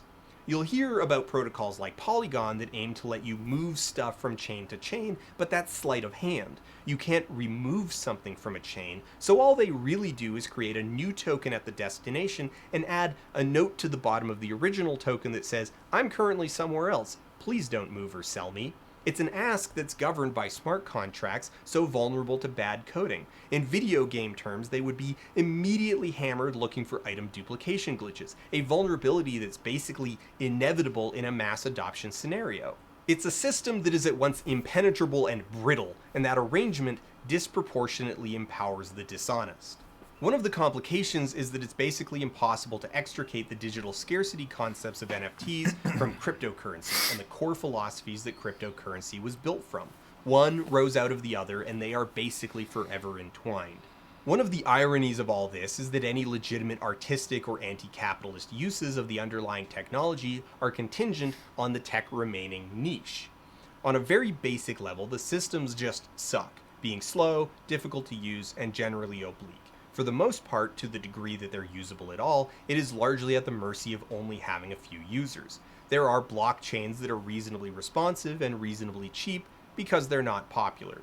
Hic et Nunc is a well-regarded art market on the Tezos blockchain. Transaction fees and deflation are at the moment relatively minimal, and thus a lot of the transactions are able to operate in the range of $5 to $20. But that state exists by the grace of being 45th in popularity, just high enough to actually have users, but not high enough to have attracted too many bots. If Tezos goes, as they say, to the moon, then that all changes. Users adopt the platform disproportionate to the scale of validators, the value of Tez skyrockets, and the actual marketplace of people using Hic et Nunc experience hyperdeflation, where hoarders are rewarded handsomely and buyers are punished. Okay, we need to pause here for a moment because this is actually really important, but absurdly complex, like textbook length subject matter, so here's the short version. Deflation is counterintuitive because the line is going up, which makes it look like a good thing, but it's only good if you already have the currency in hand. As the purchasing power of a currency increases, typically because cash gets more scarce, the cost of goods and labor goes down. A deflationary economy punishes buying things, as anything that you buy today will inevitably be cheaper to buy in the future. If you need to buy things that aren't financial assets, things that don't appreciate in value, like food, clothing, rent, vehicles, transit fare, you screw yourself over. This is hyperdeflation, and it's not only designed into cryptocurrencies with their hard cap on total coin supply, but considered desirable by their creators and evangelists. This is what going to the moon means. Now let's talk about unions. Using tokens to verify union membership and participate in union activities relies on the tech being oblique enough that union busters and their clients don't see it as a meaningful arena to monitor. Also, that ship has already sailed. Union busters and gig economy evangelists love crypto. They love DeFi and they love smart contracts and they love NFTs. And why wouldn't they? It's an environment that demolishes consumer protections and transfers tremendous amounts of explicit power to the wealthy. In a lot of ways, this is all just a system for deferring trust onto machines and pretending that there aren't humans on the other end. And if there's one thing that union busters love, it's the prospect of an unbreakable individual contract whose inequities can all be blamed on a machine. The current state of the web, concentrated in a few mega platforms, is the result of compounding complexity. We used to have a web where anyone could learn to write a web page in HTML in an afternoon. It's just writing text and then using tags to format the text. But over time, people, understandably, wanted the web to do more, to look better, and so the things that were possible expanded via scripting languages that allowed for dynamic, interactive content. Soon, the definition of what a website was and looked like sailed out of reach of casual users and eventually even out of reach of all but the most dedicated hobbyists. It became the domain of specialists, so casual users, excluded by complexity, moved to templates, services, and platforms. This process gradually concentrated a critical mass of users into a handful of social media platforms. Already, even within the space, new hegemons are forming. Tremendous amounts of capital and power are concentrating in corporations like Consensus, who own MetaMask, and Animoca Brands, who have wide and deep investment in crypto gaming. OpenSea, the at-present dominant marketplace for tokens on a couple different chains, is filling the power roles users need. While the chain itself is in theory the arbiter of truth, nothing prevents people from filling the chain with lies, and so arises a demand for not merely a chain parser, a service that enables users to interact with the chain, but an interpreter of the chain. Motivational speaker and DC Mark Calvin Becerra claimed to have lost 3 Bored Ape Yacht Club tokens to a social engineering scam. In reaction to this, he took to Twitter to whip up a mob that could pressure OpenSea and 2 other marketplaces into flagging the tokens as stolen and blocking them from being sold. Calvin was eventually able to resecure his tokens by paying a ransom because that's really all you can do, and he doesn't seem to consider that from the perspective of the thieves, that's an entirely desirable outcome. They won. Their plan worked. This happens all the time. Bored Ape members are particularly susceptible targets of fraud owing to their specific combination of greed and low social literacy. Looking to avoid paying platform fees and royalties, many of them moved off OpenSea to doing transactions on a shady little platform called NFT Trader, which allowed scammers to run a very simple link swap scam and steal at least a dozen different ape tokens in the span of a couple days. The meat of Calvin's incident is the way in which the platforms that interact with the chain are being deputized by users to be the de facto authority, not on what the chain says, but what the chain means. It is just a recreation of existing power structures within the new environment.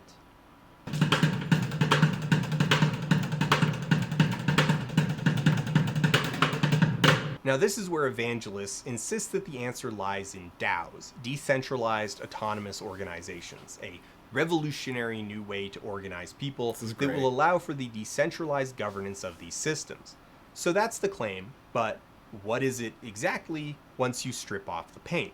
A DAO is an organization whose membership, roles, and privileges are governed by possession of relevant tokens on a given blockchain, and it's also the underlying software that executes relevant operations.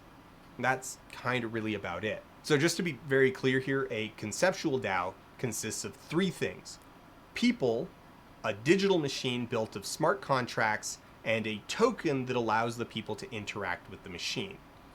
In practice, most things that call themselves DAOs don't have the machine at all, and a substantial number either don't have the token or only have the token.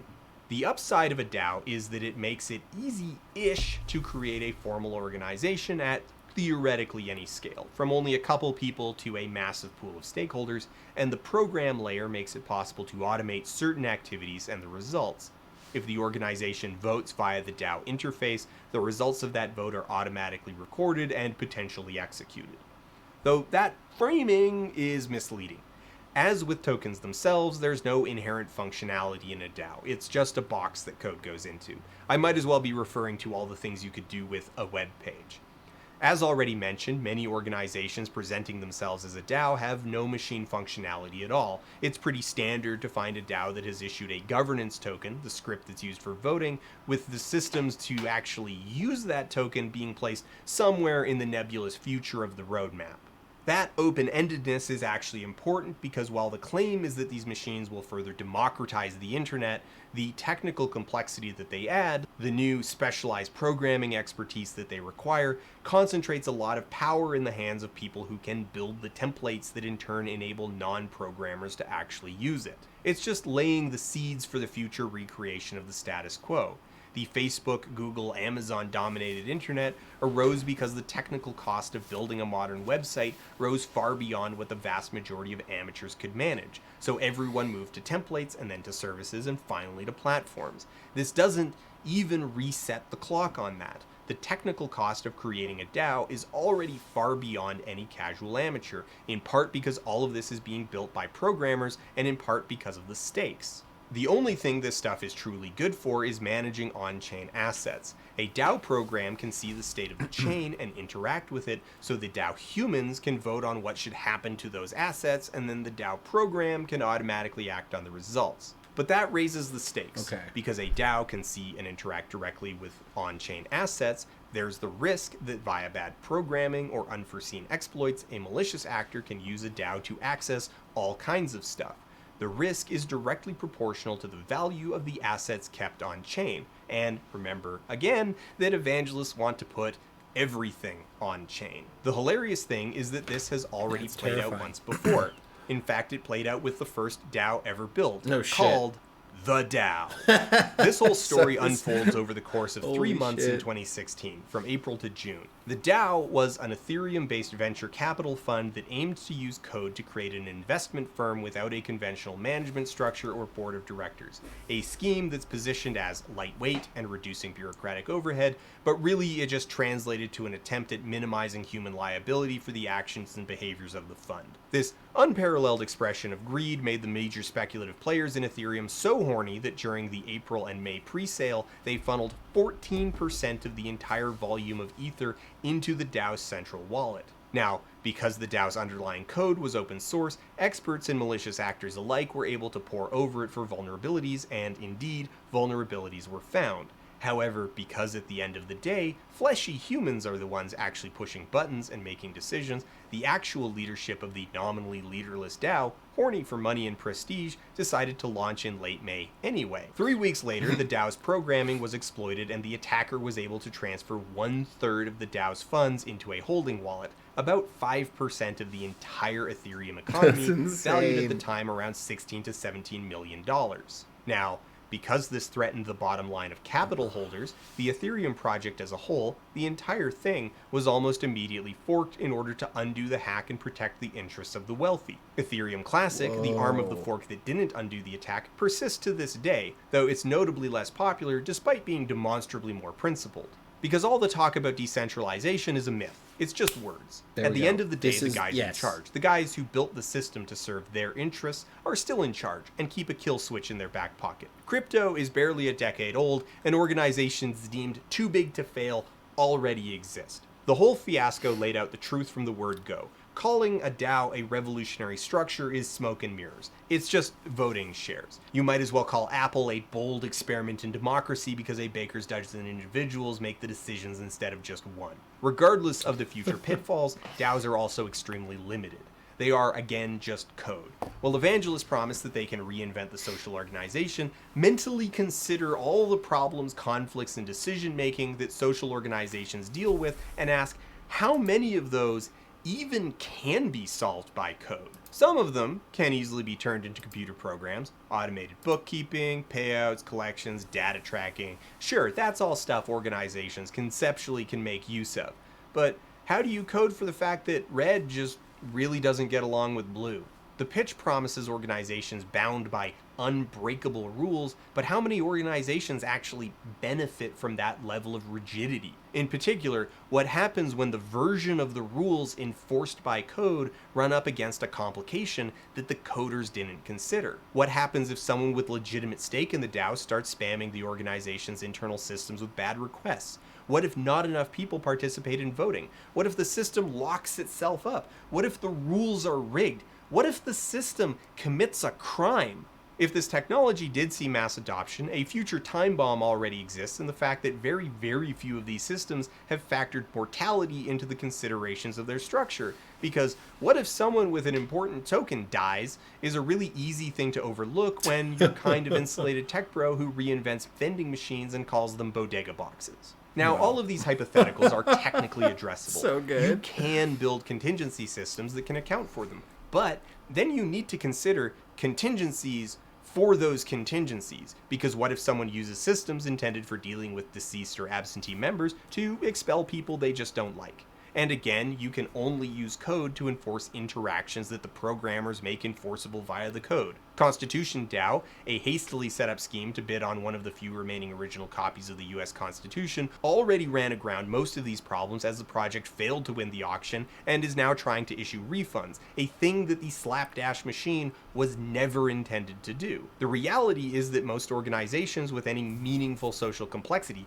even tiny organizations like video game guilds, are too complex to properly express in code. There's too many contingencies and contingencies for those contingencies and contingencies for those contingencies to account for. So rather than trying to turn social interactions into code, the DAO is marginalized into only handling code appropriate tasks like bookkeeping, digital signature verification, and on-chain asset management. But that's not a revolutionary new way to organize people. That's just a productivity tool. The DAO can have a process for voting on actions, but the moment the outcome of those actions move off-chain, i.e. into the real world, the DAO program is powerless. The program can't make humans execute the decisions of the group. That's still an analog problem. The whole thing very quickly runs into an incentive wall, where it's just faster and easier to solve problems verbally via abstract trust relationships and promises to the same end results. This is why it's so common for DAOs to not actually have any of the inner machine that would actually make them into what they claim to be. It's easier to just not. Taken as a whole, DAOs aren't some revolutionary new model, they're a tool built onto the side of cryptocurrency that only has meaningful advantages when interacting with cryptocurrency as a tool for speculative trading and managing financial instruments. The rest is just a gimmick, a slow, inflexible tool for executing straw polls. Again, a lot of these boil down to a scheme to minimize liability on the part of the creators. The creators of Inuyasha Token, a meme coin DAO based on nothing except the ephemeral concept of the Inuyasha anime, demonstrated this admirably when they were pressed on the issue of copyright, openly trading on a known brand specifically for clout. Their answer to the question boils down to 1, a failure to understand copyright, and 2, an insistence that it doesn't matter because no one's responsible. The DAO did it. No, humans are liable, just this amorphous, sentient carbon cloud. You have a really good way you explain it about the copyright issue that everyone's afraid of, because they don't want to invest in a token that's going to like cease and desist or the law. Right. Yeah. So I mean, to clear that up, I think first you have to distinguish between a mark XPSig, thanks for the follow, by the way. Appreciate it. So right now on the website, it's all custom art done by Steven. Your friend Steven. So there is no copy. I mean, the only person that can really copyright us right now is Steven. You know. Well, what about logo likeness or character likeness? Yeah, so trademarks. It's possible that the Inuyasha mark, it could become scrutinized. However, we're a decentralized autonomous organization officially, and the token is launched on the Ethereum blockchain. So there's really no going back. I'm just a community member. I'm not an owner. Like there's really no single entity that has ownership over this. So I mean, it's on the blockchain now. There's no going back. And that bit also just so brilliantly demonstrates the underlying mentality of a lot of these guys. They wanted to use the Inuyasha brand for clout, but they didn't want to ask for permission because they would probably get rejected. So they did it anyway. So now that it's on chain, it can't be easily taken down. So I guess you just gotta let them do it? It's on the blockchain now. There's no going back. Things get funny in that frustrating way when you do come across a DAO that's trying to be legitimate and they tip their hand by revealing that underneath they're legally a co-op or an LLC or some other extant legal entity. Unless your goal is a grift, there's nothing truly revolutionary about their structure or functionality. Li Jin, the co-founder of a bunch of predatory venture capital firms that focus on polishing the image of the gig economy to distract from the ways in which it's eroding labor, has an extended Twitter thread where she tries to pitch DAOs as the future of unions, though her rationale is not only shaky, relying heavily on magical thinking, it's also peppered with inexplicable lies. For example, she champions Yield Guild, a DAO that she describes as a gaming guild comprised of thousands of play-to-earn gamers, an on-ramp that brings more players into play-to-earn gaming. It can represent gamers and lobby game devs for better policies. Its scale also enables the collective to offer benefits and protections, e.g. healthcare, paid time off, that would be infeasible if gamers were operating on their own. This is a tremendous overstatement of what Yield actually is. It's not a union, nor does it function as a union, nor does it have aspirations of functioning as a union. It's not even a DAO, though it does have aspirations of transitioning into being one. It's at best a mildly decentralized cartel that's experimenting with shaking down players with the promise of helping them by gamifying the process of participating in the guild. In practice, it's a Discord server that helps play-to-earn players find sponsorships, pivot from one game to another, and generally bitch about how much their jobs suck. In fact, in response to Legion's tweets, the server residents had this to say. I've read that through the YGG DAO members are able to get access to healthcare. Is this true? Is there any more info on this? Anywhere to learn more about what is offered? Or is this still in the works? As a freelancer, I'm always interested to learn about more options.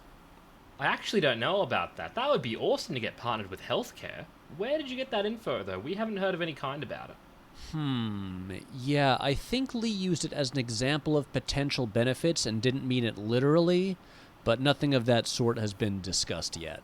Now, on a functional level, most DAOs use an administrative system based off the use and spending of internal script, the governance tokens. There's a decent amount of variability in how they're used, but basically they function either as proportional voting power, exactly the same as voting shares in a publicly traded company, fiat voting power, where there's no point in possessing more than one, or direct voting power, where tokens are spent to cast votes and more tokens can be spent to cast more votes. Typically, this script can be bought and sold even on a secondary market, and indeed possession of it is typically a definitional part of membership. Rather than structuring like a union, Yield's overt goal for their DAO is to function as a hedge fund, using the exchange value of their token as a means to raise funds to invest into play-to-earn games, and allowing Yield members to spend their tokens to rent these DAO-owned resources. In fact, Yield is so far removed from the purpose and functionality of a union that the roadmap includes potentially implementing what's called holographic consensus, which is a futures market where participants gamble on what proposals will or won't be passed using their governance tokens as the stakes. It's amazing if you wanted to build a machine whose sole purpose is to concentrate political power slowly over time. Additionally, many use a proof-of-stake staking system to reward members with additional tokens with no gate on how many tokens any single member can hold. This whole arrangement creates a system where participants with only a few tokens are incentivized to not vote against the interests of highly staked members. Plus, anything you spend limits what you can stake, and thus reduces all future income of tokens, which means even less voting power in the future. Jesus. Members who possess a disproportionate share of tokens can afford to outspend on the outcome of any vote and still retain a proportional future voting power. At best, you end up with high-powered voting blocks, and at worst, a functional monopoly. The internal discourse of Yield is, like all crypto, focused on the price of the DAO script and not its actual functionality within the organization. Rather than creating a more equitable, democratic organization that looks out for the needs of all its members, Yield is a scheme that explicitly rewards its highest stakeholders with more power and access. Now, conceptually, you could make a DAO that behaves towards actually useful worker-focused goals, but you could also do that without a DAO, because it's just an organization. The DAO itself is just a mechanism of an organization, and more often than not, its involvement is little more than tech fetishism. So most actual DAOs don't resemble anything like a flat hierarchy. In fact, the ability to buy and sell voting power and the hierarchy that results is seen as a strict advantage in that it allows emotionally uninvested members to make money and gives them a thing that they can reward people with that will align incentives. And despite the fact that Legion is directly involved with Yield as the philosopher in residence, Yield is neither structured like a labor union, nor does it have ambitions to be one. The point is that thought leaders like Li Jin, who get a lot of social traction by promising that their techno-feminist community are solving big societal problems, are liars. They love the pageantry of democracy because it allows them to pretend to be democratic, because they can paint their detractors as being undemocratic. It's all hollow hand-waving and techno-babble to distract from the fact that it's just shareholding.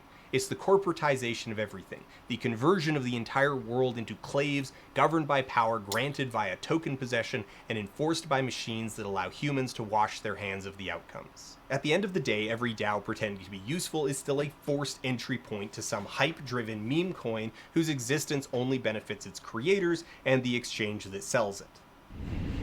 Wow.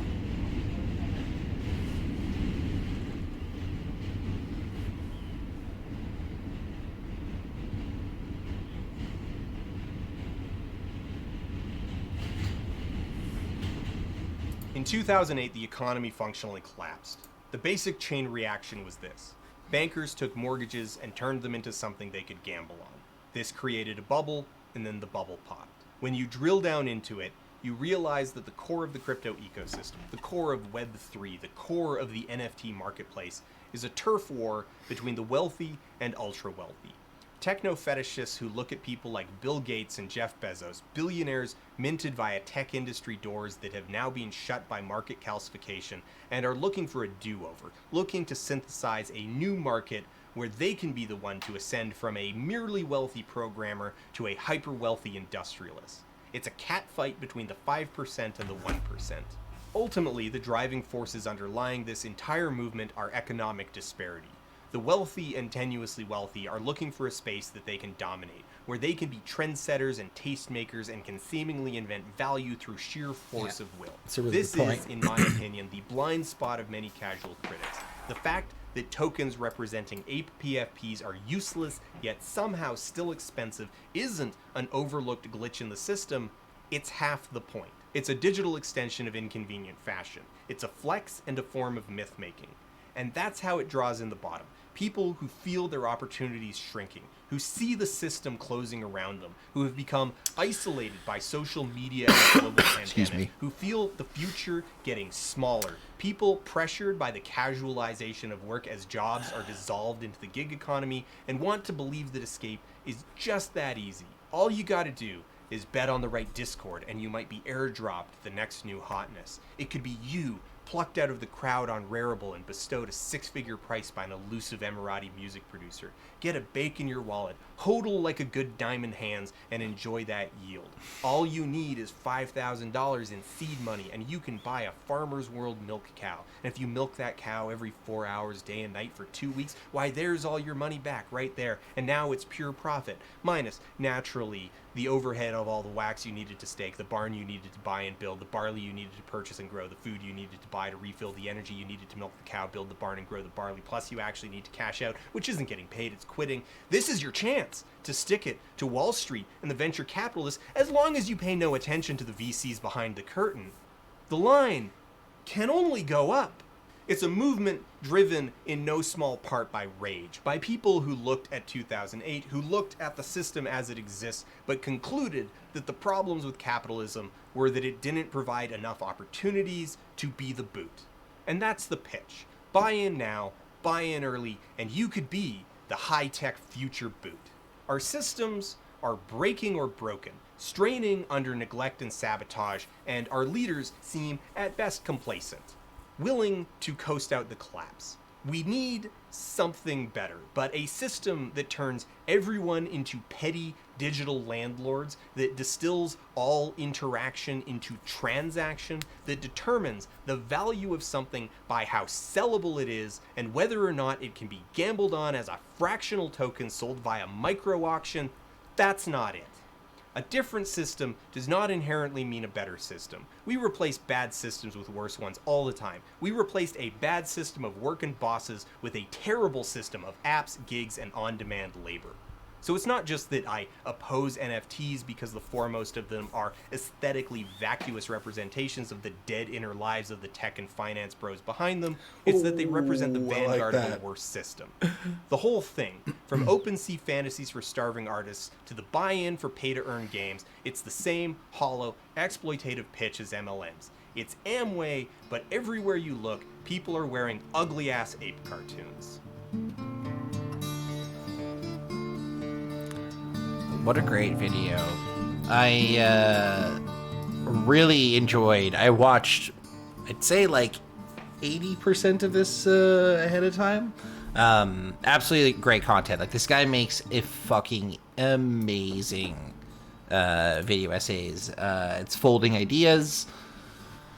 Check him out. This one came out like a couple of days ago. It's already hit almost 2 million views, and like it's I've seen a lot of other streamers and just people playing it, talking about it. It's an incredible analysis of like kind of where we are right now. And to round off tonight's stream, I guess what I really wanted to say is I think that given the current cesspool that is crypto, it's something that is probably worth avoiding at this point in time, and it seems to be dying. There's a lot of countries now that are essentially legislating against people being able to operate large crypto rigs, because these operations are like destabilizing like local power grids and stuff like that. So you have places all over Europe, all over Asia. They're just saying like, no, can't do this. Not going to cut it. And as a result, we see like massive price drops. It's not as a direct result of that specific thing. There's many different things going on. And yeah, it just seems like a dystopia, man. The more you look at it, like I remember when I first heard about the blockchain, I was so excited. It sounded like such an incredibly powerful tool because it solved so many problems. And now it seems to introduce infinitely more problems that it solves. And so I guess at a certain point, we got to ask ourselves like, okay, this seems like a fun toy that we played with that can maybe inspire, improvements to our existing financial systems, but like NFTs are not where it's at, guys. And on that brilliant segue, it's late. We've been at it for about 2.5 hours. I gotta be up early tomorrow for work. It's been wonderful hanging out with you guys. I love having you around. It means a lot to me. Stick around next week. I don't know, that didn't make any sense. Come back next week. We're doing this every Tuesday. We're talking about science and technology. I don't know what we're talking about next. I have a couple of ideas. Check my socials, and you guys will see some illusion as to what those are going to be about. It's going to be fun stuff. Love you guys. Talk soon. Stay safe. And as I always like to say, please keep looking at the stars.